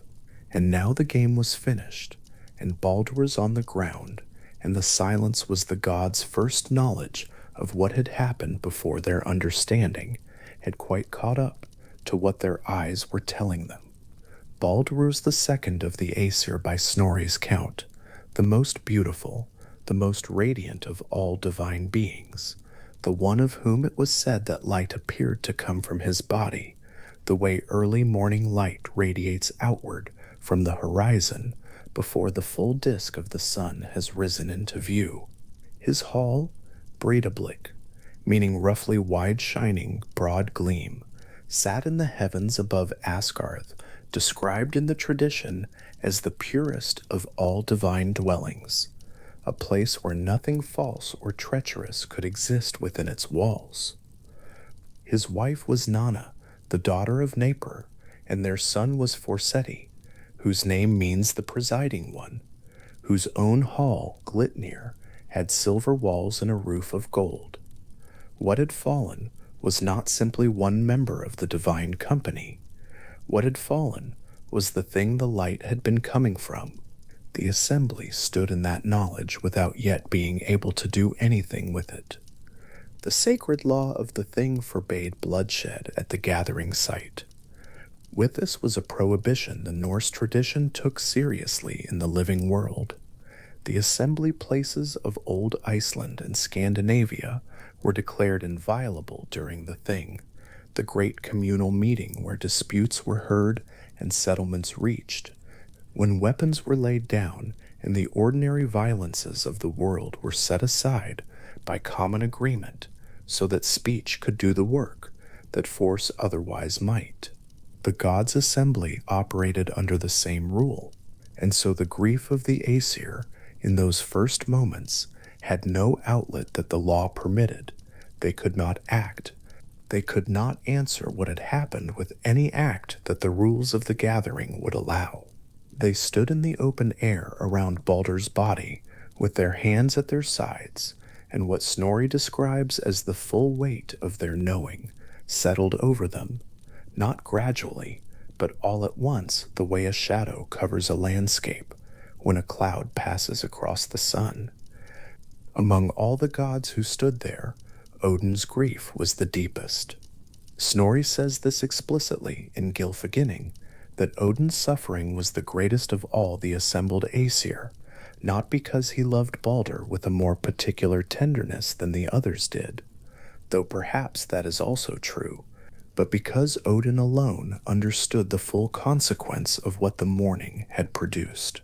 Odin was the god of wisdom and hidden knowledge, of runes and runic sorcery, of wind and death, and the long paths between the worlds. He had already ridden Sleipnir, his 8-legged horse, northward and downward to Niflheim before this day, to raise a dead vulva from her burial mound and ask her what the dreams meant. He already knew what the Velva had told him, that the Hall of Hell had been adorned in anticipation, that mead had been brewed, that shields had been set up in welcome. He had known the shape of this morning before it arrived, and now that it had arrived, he carried not only the grief that all the gods shared, but the knowledge that Baldr's death was not an ending, but a beginning, the first movement in a sequence of events whose final conclusion was Ragnarok, the destruction and remaking of the world. Odin grieved for his son. He grieved also for everything his son's death now set in motion. These were not the same grief, and he held them both, standing in the open air among the silent Aesir, with no one else knowing the full shape of what he knew. The funeral preparations began. The tradition holds that Baldr's body was carried down to the shore, to the water's edge, where the great ship Hifringhorni lay. Hringhorn was the largest ship in existence, according to Snorri, a vessel of enormous scale, built for a purpose that the ordinary commerce of the worlds did not require. Ships in the Norse tradition carried meaning beyond their material use. They were associated with the dead in ways that ran deep through the culture. Burial ships have been recovered from Scandinavian soil, vessels in which the honored dead were placed with their possessions around them, with the world they had known in life arranged as closely as it could be arranged for the world they were entering. The ship was not merely a conveyance. It was a figure of the passage itself, of the boundary between one state and the next, of the leaving that is not entirely a leaving, because it has a shape and a direction, and can be watched from the shore. The gods gathered at the water. Hringhorn sat heavy on the rollers that had been arranged to carry it down to the sea, and the gods attempted to push it, and could not. The ship was too large. The moment required something beyond the ordinary scale of divine effort, and so a messenger was sent to Jotunheim, the realm of the giants, and from there came Hyrrokin, a giantess of enormous power, riding a wolf bridled with serpents. She came to the shore and set her hands against the prow of Hringhorni, and shoved a single thrust, and the ship moved. The rollers beneath it ignited from the force of it. The earth shook. The ship reached the water, and the shore itself bore the mark of what had been required to move it there. Thor raised his hammer, Mjolnir, at the sight of the giantess, and the tradition records a moment of some tension around this. The gods had to speak to him, to ask him to let the matter rest, that Hyrrokin had been summoned and had done what was needed, and the moment was not one for settling other quarrels. Thor lowered the hammer. There is something in this detail that is easy to pass over, but it is worth dwelling on for a moment. The funeral of Baldr contained within it a small negotiation, a small management of the way violent impulse could at any moment disrupt the proceedings, the way grief and anger and the presence of one's enemies do not keep themselves cleanly separated when they occur together in the same place. The gods on the shore were not a perfectly ordered assembly of the divine. They were beings in grief, surrounded by the immensity of what the morning had done to them, and the proceedings required management and care and the occasional intervention of speech to keep them moving in the direction of ceremony rather than dissolution. Baldr's body was placed on the pyre aboard Hringhorni, and then Nanna arrived at the shore and saw what lay there. And the tradition describes what happened next with a plainness that is harder to read past than any amount of elaboration would be. Nanna saw her husband's body on the funeral ship, and she died. Snorri describes her death not as a chosen act, not as a sacrifice performed in full awareness of its meaning, but as an involuntary physical collapse. Her heart simply broke, and she fell. The grief had weight enough to stop a body. This is the tradition's account of what happened, and it is not dressed up or explained or given the kind of interpretive frame that would make it easier to hold at a distance. A woman came to the shore to attend her husband's funeral, and the sight of him there was sufficient to kill her. The Norse tradition records this as an event of the same order as the other events. Hyrroken arriving, the ship being moved, the hammer being raised, one thing following another in the careful sequence of a day that required a great deal to happen, and now required this. The gods placed Nanna's body on the pyre beside Baldr's. They were laid together on the ship, the husband and the wife, so that whatever the journey ahead contained, they would not make it separately. This too seems to have been understood as a natural consequence of what had happened, not a secondary act of honor, but a simple recognition that the logic of their lives together extended into whatever came next. Nanna and Baldr had moved through the halls of Asgarth side by side. She was, in every source that mentions her, beside him. Her loyalty was total, and it was permanent, and the tradition acknowledged this by not allowing the sea to separate them at the last. They would go to hell together. They were placed together on the wood, and the pyre was arranged around them with the care the moment required. Odin approached the ship before the fire was lit. He carried with him the gold ring, Draupnir, a ring made by the dwarves Brakr and Sindri, a ring of particular and described property.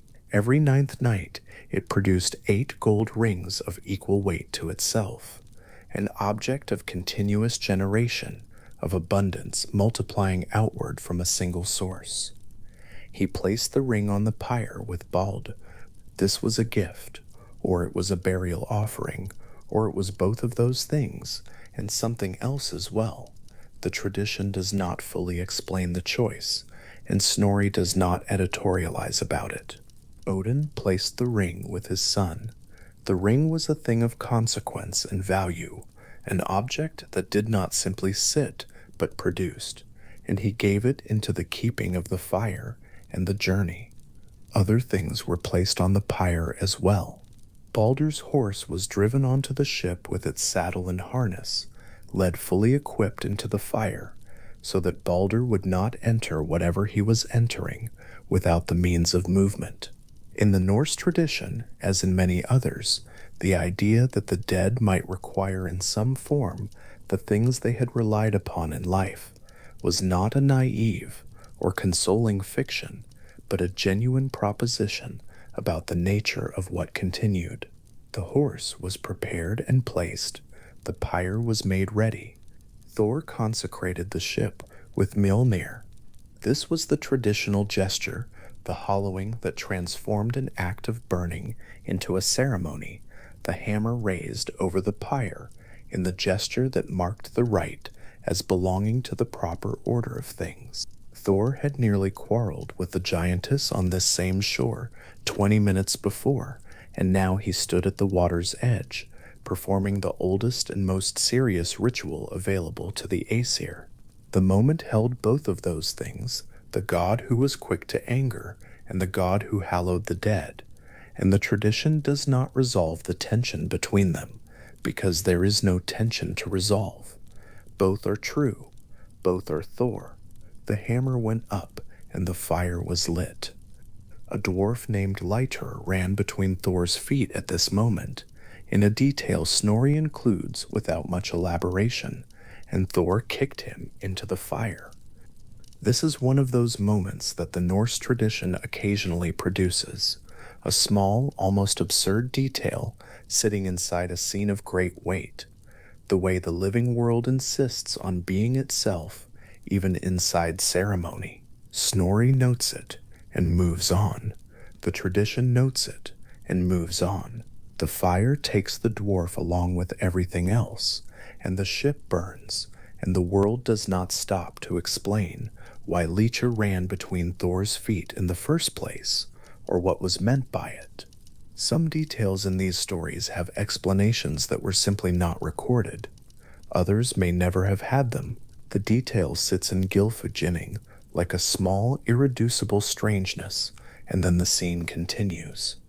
The fire was burning, Haringin was burning, and on it Baldr and Nanna lay together on the pyre, and the ring Draupnir was somewhere in the flames, and the horse fully tacked was burning, and the ship itself was burning, and the shore was full of gods and other beings who had come to watch the thing they were not willing not to see. The Aesir were there, the Vanir were there, the other great group of Norse divine beings, whose relationship with the Aesir the tradition describes as having been formalized through a war that ended in a truce and emerging, the two divine families bound together by the exchange of hostages, by marriage, by the blending of their numbers over time, until the two companies moved through the same halls and shared the same world. Njord was there, and Freyr was there, and the gods of the two families stood together on the shore and watched the ship burn. Dwarves were there, frost giants, Hrimthursar, were there, the old adversaries of the gods, who in the Norse account had been present from nearly the beginning, who were not summoned to stand on the funeral shore, but came because Baldr was Baldr, because his death had weight enough to bring even those who opposed the Aesir to bear witness. There is something in this detail about the scale of the loss. A gathering at the shore was not only a gathering of those who loved Bald or were bound to him by loyalty or kinship, it was a gathering of the worlds, something closer to all of existence than to any ordinary funeral assembly, because what had fallen was not a king or a warrior or a figure of local significance, but the brightest of the Aesir, the one of whom the tradition had said that nothing impure could endure in his presence, the one whose hall was the cleanest place in the 9 worlds. The frost giants came to the shore. This is what Bald's death was. A dwarf on the shore encountered Thor during these proceedings, and the manner of what followed has been noted as one of the stranger peripheral incidents in Snorri's account. But the ship was burning before long, and the shore held its gathered company, and the fire did the work it had been set to do, and gradually Hurgharn moved. The ship moved away from the shore. The fire was visible on the water. The dark sea, wide around the vessel, held the light of the burning against its surface, and carried it, and from the shore the assembled beings of the 9 worlds watched the brightest of the Aesir depart in fire across the water. This is what Snorri holds in Gylfaginning.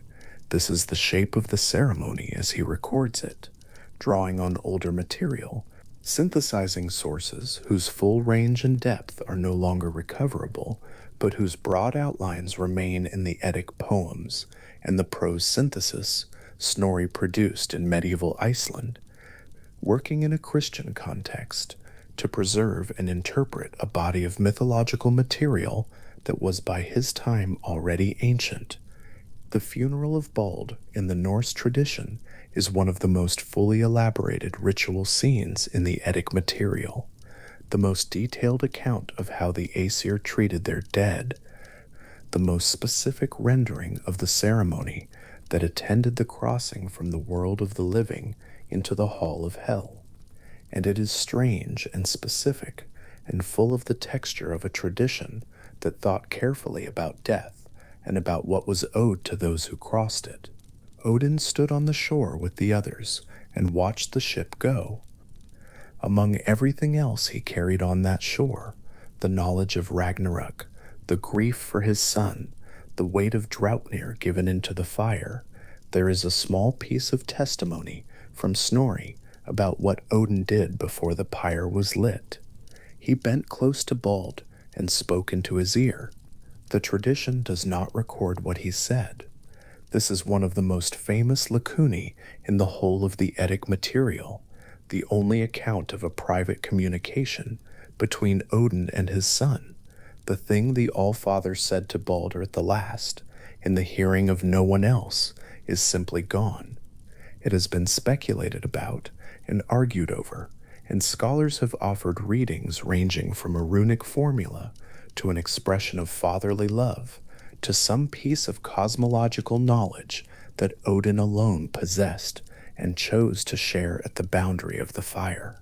Snorri knows that Odin spoke and records that he spoke and does not record what was said. The moment is present in the myth as a closed door. The fire was lit afterward, and the ship was moved, and whatever passed between them passed in a direction that the living side of the boundary could not follow. The fire on the water grew smaller as the ship moved out. The darkness around it was wide, and the sea was dark, and the light of the burning was a point of warm color in all that darkness, moving and diminishing, visible still, but no longer near. The gods on the shore did not move immediately. The tradition does not say how long they stood there. It says that the ship went, and that the fire was visible, and that Herringhorni, the great ship, the largest ship, the one that had required a giantess with a wolf for a mount and serpents for reins to move down to the water, carried its passengers away. In the hall of Hel, which bears the name Eluthnir in the tradition, the preparations that the Velva had described were waiting. Mead had been brewed, shields had been arranged. The hall had been made ready for a guest, and now the guest was arriving, and Hel, who gives her name to the realm and rules it, the daughter of Loki in the tradition's genealogy, half living and half dead in her own person, received him. Baldric was given the place of honor. Snorri says, in the hall of the dead. He was seated in the highest place, even in Hel, even in the realm where the dead go, and from which the living do not return. Baldric was what he had been. Nanna was beside him. They had made the crossing together, as the shore had intended, as the pyre had arranged, and in the hall of the dead Nanna sat with her husband, and the life they had had together continued in the only form available to it, which was this, the deep country under the roots of the world, the still realm, the wide dark through which Hermoth would eventually come riding on Sleipnir, in 9 nights of absolute darkness, looking for his brother and finding him seated in the high seat of the dead with his wife beside him. Back on the shore, the gods remained in their grief, which was large and had no form adequate to hold it. The silence that Snorri describes at the moment of Baldr's death was a silence that did not entirely lift from the shore, even as the practical arrangements of the ceremony required speech and action and the movement of large objects. Beneath the activity, beneath the managed occasion of the funeral, the silence persisted, the knowledge that what had been lost was not recoverable by any act they could perform here on the shore, that the fire and the ship and the hammer raised and hollowing were necessary and right and sufficient to the ceremony, and did not change the fact that the brightest of the Aesir was gone, that light that had come from Baldr's body, the way morning light comes from the horizon before the full sun has risen, was extinguished, that Brita Blake sat in the heavens above Asgarth, still gleaming in its broad, clean way, and its maker was no longer in it. Grief in the Norse tradition is not dressed in the language of eventual consolation. These are not stories that move quickly toward the restoration of what was lost, or the discovery of hidden meaning that makes the loss worthwhile. Baldr's death is in the tradition's own framing, a catastrophe, not a test, not a growth experience, not a grief that arrives with a silver lining hidden in its structure. It is the event that sets in motion the sequence leading to Ragnarok. It is the first falling domino, the first step in the diminishment of the world. Odin knew this on the shore, standing with his face toward the burning ship, and the tradition does not offer him, or the assembled gods, or the listener, any comfort that would make that knowledge easier to hold. What it offers instead is the specificity of the ceremony, the giantess and the wolf and the serpents, the hammer and the ring and the horse, the exact and loving attention to the details of the sending away, which is a different kind of comfort from consolation, or perhaps not comfort at all, in any usual sense, but something that functions similarly. The tradition paid attention. It recorded the mourning with care. Whatever the gods lost, the tradition kept the shape of their loss, carried it forward, made it available to be sat with across a great many centuries, in the dark, with the patience that only old stories have. The fire on Hringhorni would burn for some time. A funeral ship is not a quick burning. The wood is wet from the sea's edge. The pyre is large. The structure of the ship itself provides both fuel and containment for a sustained fire. The tradition does not time this for the listener. It does not say how long the assembly stayed on the shore, or at what point the gods turned back toward the halls of Asgard, or what the walk home was like after what the morning had contained. There are things the sources do not record, and among them are the small movements of the aftermath, the way the gathered company eventually dispersed, the particular moment when each god turned away from the water, the quality of Asgard's halls when the gods returned to them, and the high seat of Breidablik was empty. What the tradition keeps instead is the image of the ship on the water, Hringhorni moving out from the shore, the fire visible on its deck, the dark sea wide and patient around the burning, the gods on the land standing in the last of the light, watching the point of fire diminish in the distance, the sea neither moving the ship faster nor slower than it was moving, simply holding it and carrying it. The ring Draupnir somewhere in the flames, the ring that produces 8 more rings every 9th night, given into the fire now, moving away from the shore in the direction that only the dead travel. And Odin on the shore carrying his private knowledge, carrying the words he had spoken into Baldr's ear that no one heard and no one would record, carrying the grief that belongs to a father and the grief that belongs to a god who knows what the death of his son has opened in the structure of the world, all of it held in the stillness of a man standing at the water's edge, watching the fire go. The sea was dark and wide around the burning ship. The ship was still moving.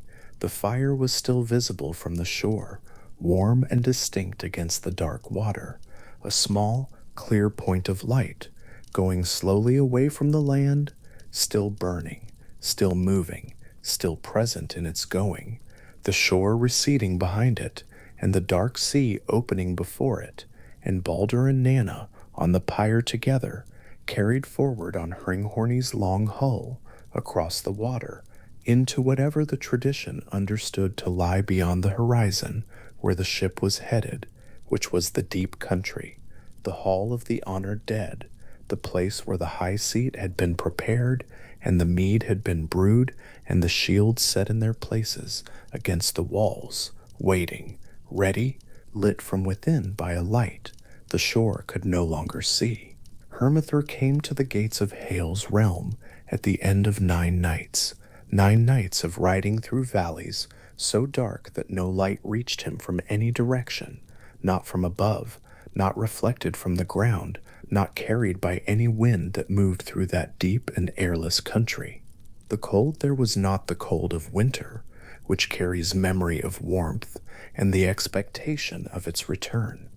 It was an older cold, a settled cold, the kind that has never been otherwise and does not expect to be. Sleipnir's 8 hooves found the road without guidance. The horse had been this way before. The river Gel ran at the edge of Hel's domain, and over it stretched the Gjallarbu Bridge, roofed with gleaming gold, spanning the dark water from one shore to the other. A guardian stood at the bridge. Her name was Mothgwuth, and it was her charge to know everyone who crossed. She had watched armies of the dead pass over, 5 companies, one after another, their weight barely registering, their passage nearly silent. When Hermother came to the bridge on the 8-legged horse, the sound of his crossing was louder than all 5 armies together. She stopped him there at the threshold and asked him who he was and what he carried with him that the dead did not carry. He told her his name and told her his errand. She had already seen Bald, she said. He had crossed this bridge. He had gone further in, further down, into the country that lay past the bridge's other end. She pointed Hermother toward the road that led there, and he rode on. There was a gate at the boundary of Hel's Hall proper, a high gate that had not been designed to be opened from outside. Hermothen did not dismount. He urged Sleipnir back, gathered the horse's considerable length and strength beneath him, and the 8-legged horse cleared the gate in a single stride, both of them landing clean on the other side. The hall Eleuthner lay ahead. Its name carries the sense of cold and wet, a name that holds the quality of the place, the damp that settles into things, the cold that is not violent but simply present, the way a room feels when no fire has been lit in it for a very long time. Hermothr dismounted at the door. Inside the hall, Baldr sat in the seat of honor. This is what Snorri Sturluson records in Gylfaginning, drawing on the materials available to him in 13th century Iceland, that the brightest of the Aesir, the one described as so radiant that light appeared to shine outward from his body, was seated in the first place, the place given to the most honored guest in any hall across the Norse world. The gesture carries the whole logic of the place. Hel's domain was not a place of punishment in the Norse tradition. It was the place the dead went, most of them, and it operated by the same courtesies as the living world, the same forms, the same hierarchies of honor, the same small dignities that organized a life. Baldr had his seat. He had his place. He was simply somewhere else now. Hermothr spent the night there. The tradition records this quietly, without elaboration. The living man and the dead god, in the same hall, through a night that presumably had some quality of night about it, even in a realm where the ordinary mechanics of day and darkness had no obvious application. What they said to one another across those hours is not preserved. The myth does not linger on their conversation. What it preserves is what passed between them at the end of it, the things carried back to the living world, and the condition attached to Baldr's return. Hermothr brought Hel's terms before Baldr in the morning. Hel would release him. The condition was this: everything in all the 9 worlds must weep for Baldr. Not most things, not the gods and those creatures, close enough to them to have heard of him. Everything, every creature, and plant, and stone, and body of water, and element in every world, the Norse tradition described. The weeping had to be unanimous, total, without exception. If a single thing in the 9 worlds refused, Baldr would remain where he was. The condition is sometimes read as designed to be impossible, a bureaucratic cruelty dressed as generosity. But the myth does not present it that way. It presents it, rather, as a genuine reflection of what Baldr was, as a claim that the only appropriate price for his return was an agreement from all of creation that it mourned him, because all of creation had reason to. The unanimity was the point. It was not a test of effort or ingenuity.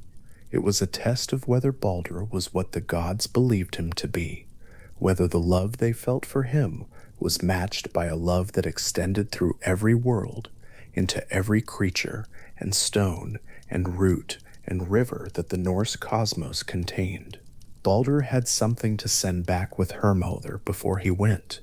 Before he went, he drew from his hand the ring Draupnir, the gold ring that Odin had laid on the pyre at the shore, the ring the dwarves Broker and Sindri had made, the one that produced 8 gold rings of equal weight every 9th night, and he gave it to Hermother to return to his father. The ring had moved in one direction already, from the living world into fire, and then into the realm of the dead. Now it was moving back. It would cross the boundary of death, not as something retrieved, but as something sent.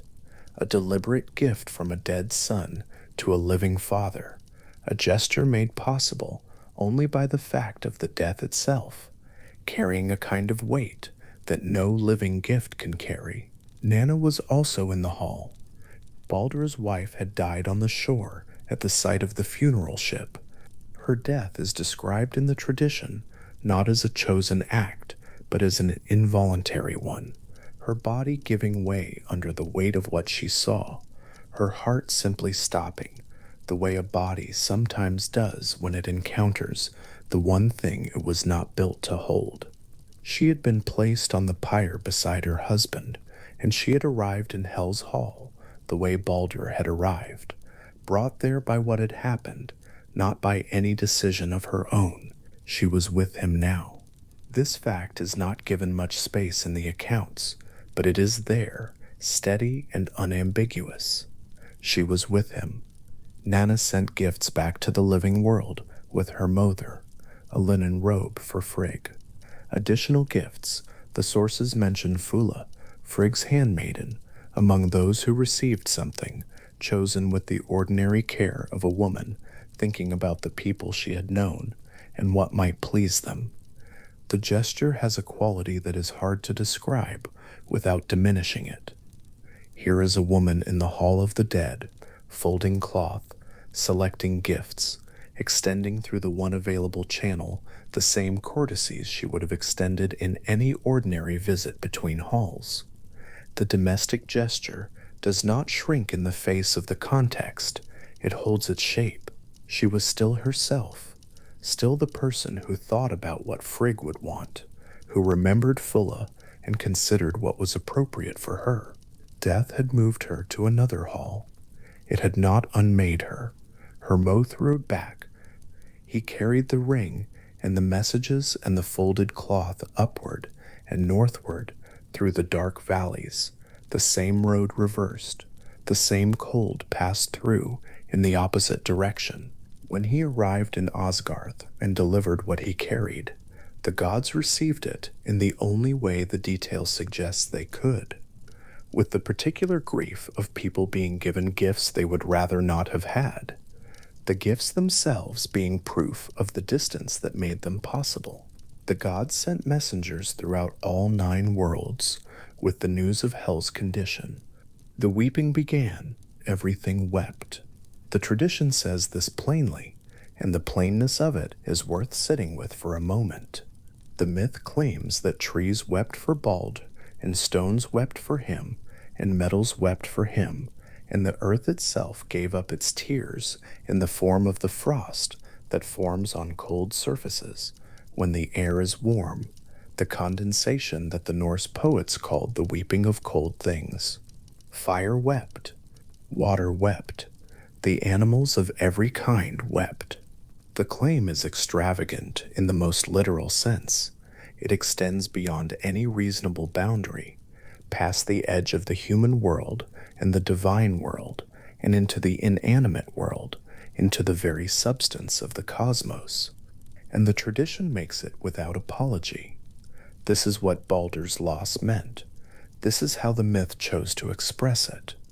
There is something in the structure of that claim that is worth following a little way.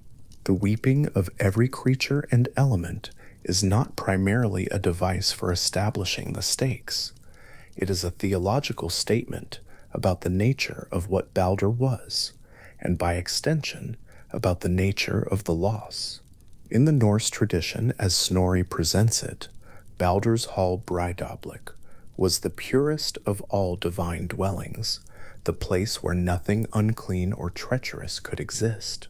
Baldr's judgments were always the most eloquent and the most merciful, though they could never be enforced, their very quality of mercy placing them slightly beyond the practical world. He was not powerful in the way Odin was powerful, or dangerous in the way Thor was dangerous, or cunning in the way that certain other figures in the tradition were cunning. He was something else. He was the thing the tradition placed at its center, precisely because it could not be turned into a weapon or a tool. The thing that exists only to be beautiful and good.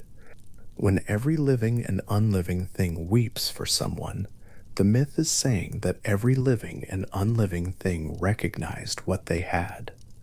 The grief is unanimous, because the recognition was unanimous. Baldr was not loved the way a king is loved, or the way a protector is loved, or the way someone powerful is loved by those who need their power. He was loved the way light is loved, not particularly, not strategically, but completely, without reservation, by everything that had the capacity to register light at all. The weeping of the stones and trees and metals is the myth's way of saying that his kind of goodness reached into places goodness is not usually thought to reach. The messengers moved through all 9 worlds, and the weeping came back to them like a returning wave, everything opening and giving what hell had asked for. The journey was nearly complete, the condition was nearly met, and then the road brought them to a cave. Inside the cave sat a giantess. She called herself Thuk, and the name itself carries an irony that the tradition makes no attempt to conceal. Thuk means thanks, and the name hangs over everything she says with a weight of its opposite. The messengers asked her to weep for Baldr. They explained the condition. They told her what was at stake. She answered them.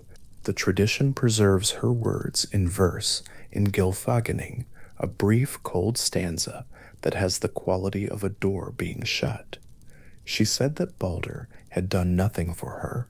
She said, let hell keep what she has. The words are not angry, particularly. They are flat. They are the words of someone who has decided, in the most deliberate and final way, not to be moved. She would not weep for him, not hot tears, not cold ones. He had been of no use to her while he lived. He could remain where he was. Snorri identifies the figure in the cave as Loki in disguise. The identification is made directly, without drama. The same figure who had carried the news of the mistletoe's exception to the weapon he shaped to fit it, who had guided the blind god's hand to the throw, had now arrived ahead of the messengers and positioned himself at the one place where the unanimity could be broken. The single refusal, the one voice in all 9 worlds that would not give what was asked. There is a quality to Loki's presence in this moment that is worth approaching carefully without rushing past it. The Norse tradition does not present him as a figure of simple malice. He is associated throughout the mythology with a quality of restlessness, a tendency to move in ways that cut across the grain of what is expected, to identify exactly the point at which a system can be disrupted, and to insert himself precisely there.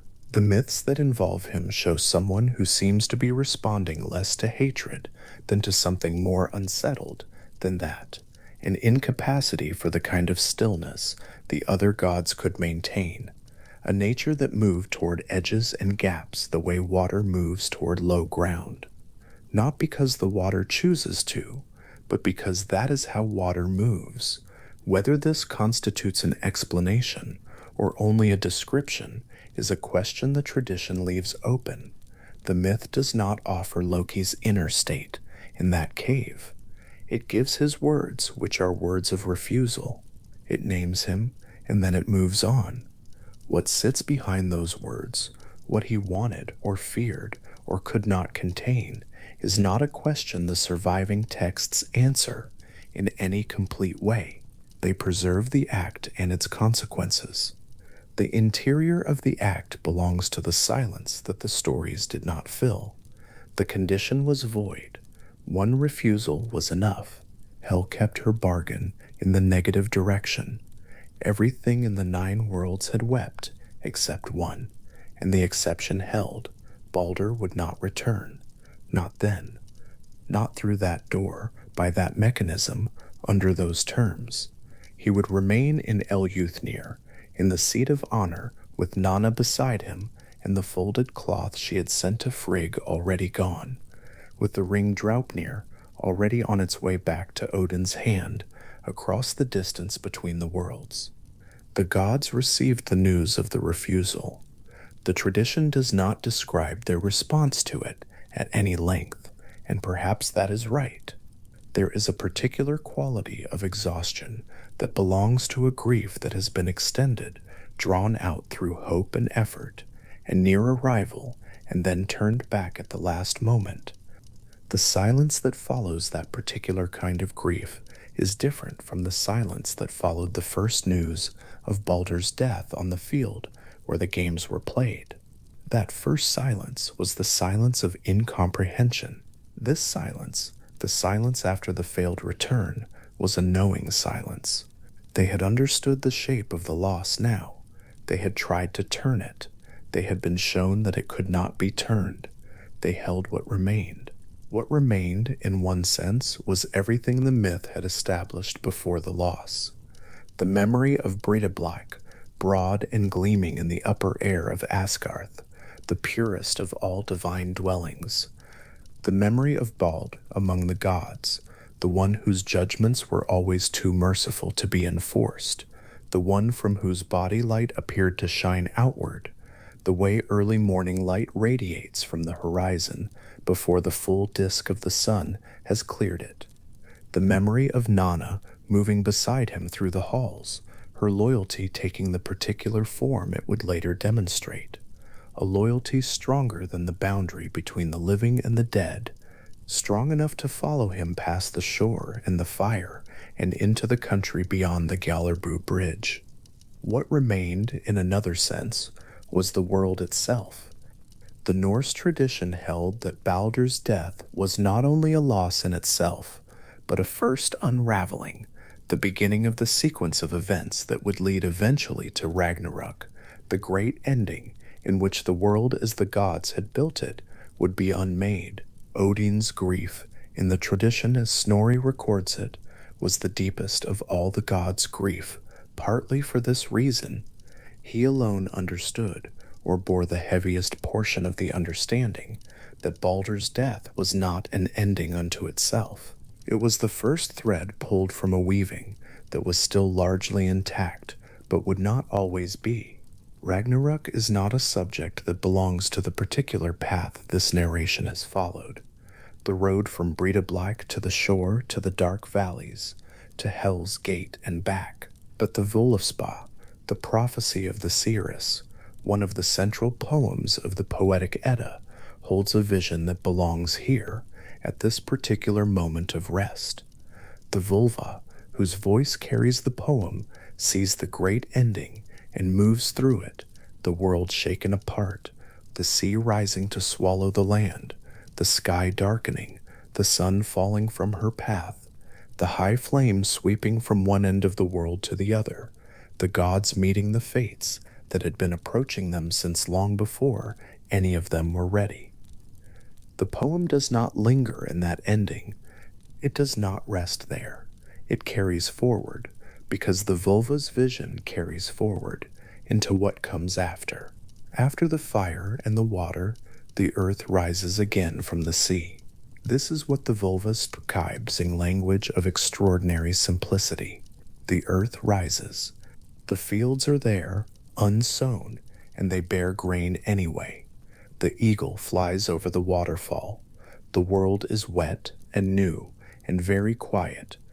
And into that quiet, the Völuspá places two figures walking out together from the realm of the dead, Baldr and Hudr, side by side, moving through the green and the wet into the world that is beginning again. Hudr is the blind god, Baldr's brother, the one whose hand was guided to the throw that morning on the field. He had been sent to hell as well, killed in the aftermath of Baldr's death in a sequence of events that the tradition accounts for in its own terms. Now the two of them, the bright one and the blind one, the killed and the one who was made into the instrument of the killing, walk together out of the place of the dead into the new world's early light. The tradition holds them together in that image without explanation, without ceremony, without the need to adjudicate what had passed between them. They walk. The new world receives them. The image is a small one in the vast frame of the Völuspá's vision. The poem has described the unmaking of the cosmos and its remaking. It has moved through fire and darkness and silence and renewal. And in the middle of all that, two brothers walking side by side. The myth offers the image and holds it there and does not translate it into meaning. Whatever reconciliation the image contains is carried in the walking itself, in the fact of the two of them moving together, in the new grass underfoot, and the old world dissolved behind them, and the eagle still finding its way over the waterfall. There is something worth staying with in the particular nature of Baldr's place in the Norse tradition, the way he sits at the center of it without accumulating the kinds of stories that cluster around the other gods. Odin has 1,000 stories, 1,000 disguises, 1,000 dark bargains and cunning maneuvers and descents into dangerous knowledge. Thor has his travels and his enemies and his vast strength deployed across a series of contests. Loki has his changes of form, his perpetual restlessness, his crossing and recrossing of every boundary the other gods maintain. Baldr has Britablik. He has Nanna. He has Forseti in Glitnir, with the silver walls and the golden roof. He has the quality of light that seems to come from inside him, and the judgments too merciful to be enforced, and the game on the field, and then the fall. The sparseness of his biography is not a deficiency in the surviving sources, though the sources are limited enough that the question is worth asking.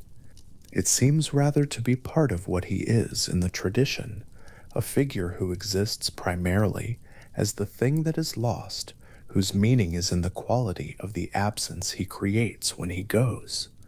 The other gods are most fully themselves in action. Baldr is most fully himself in what the world becomes without him. The myth spends more words on his death than on his life, not because the poets cared less about his life, but because the loss is where his particular kind of significance is legible. The linen robe Nanna sent back to Frigg traveled from the realm of the dead to the hands of the queen of Asgard.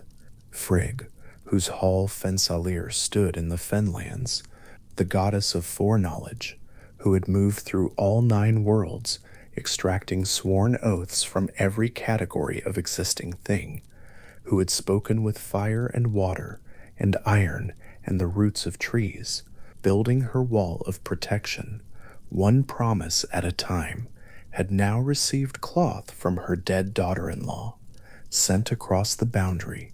Frigg had spent so much effort trying to make impassable. The cloth would have passed through her hands and found its way into her hall, and it would have been there in the way that gifts from the dead are there present in the physical world, carrying something that is not exactly memory and not exactly grief, but is made of both. The ring Draupnir returned to Odin's hand. The ring that produced 8 new gold rings every 9th night had moved from the living world to the pyre to the realm of the dead and back, and Odin held it again.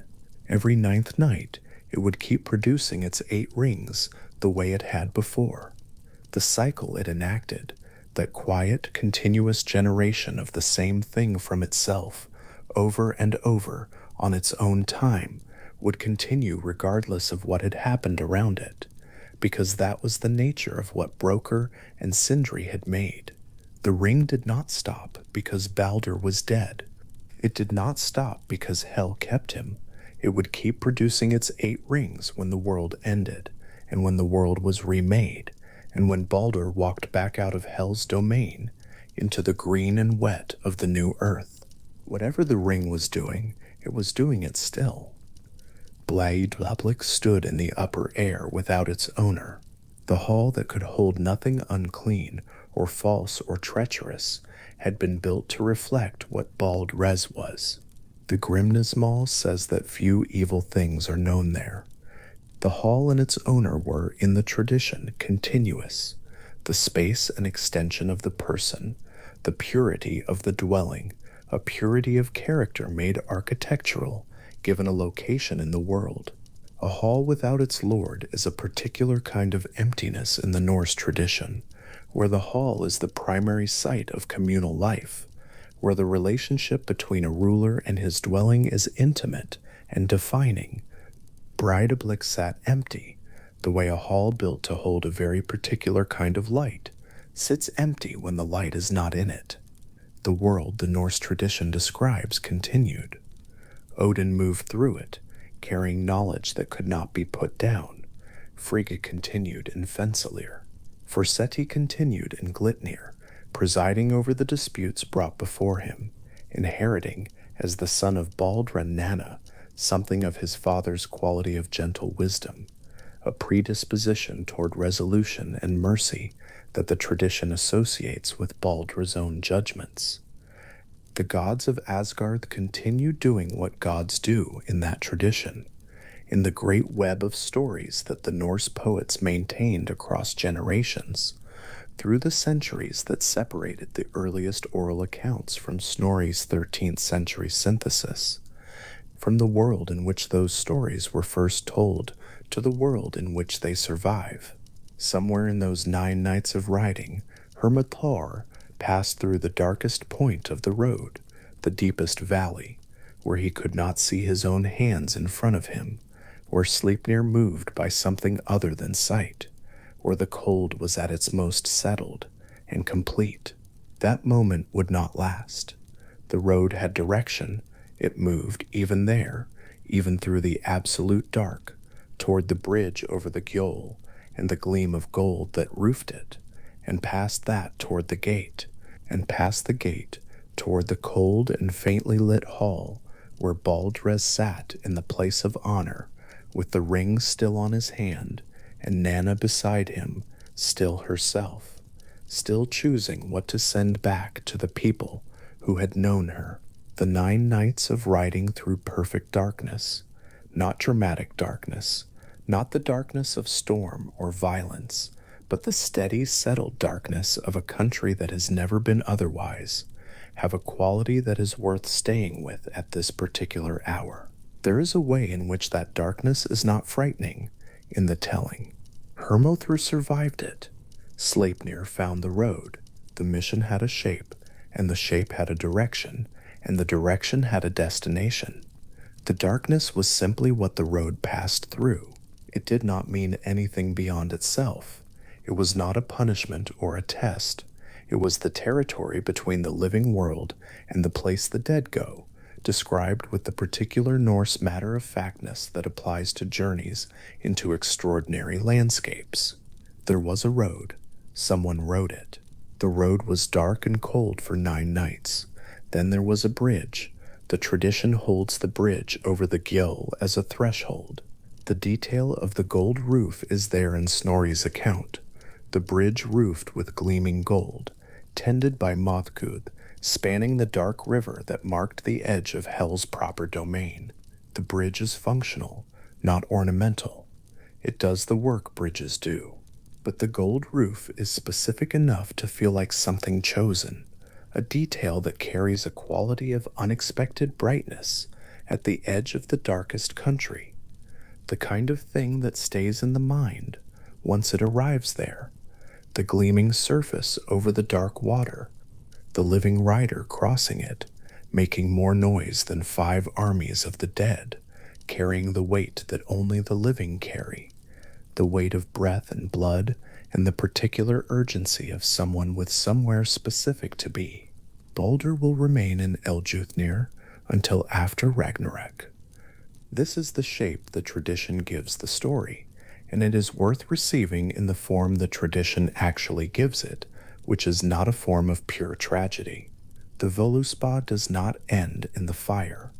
The Velva's vision moves through the fire and comes out the other side, into the world that rises from the sea, wet and green and full of the ordinary signs of continuing life.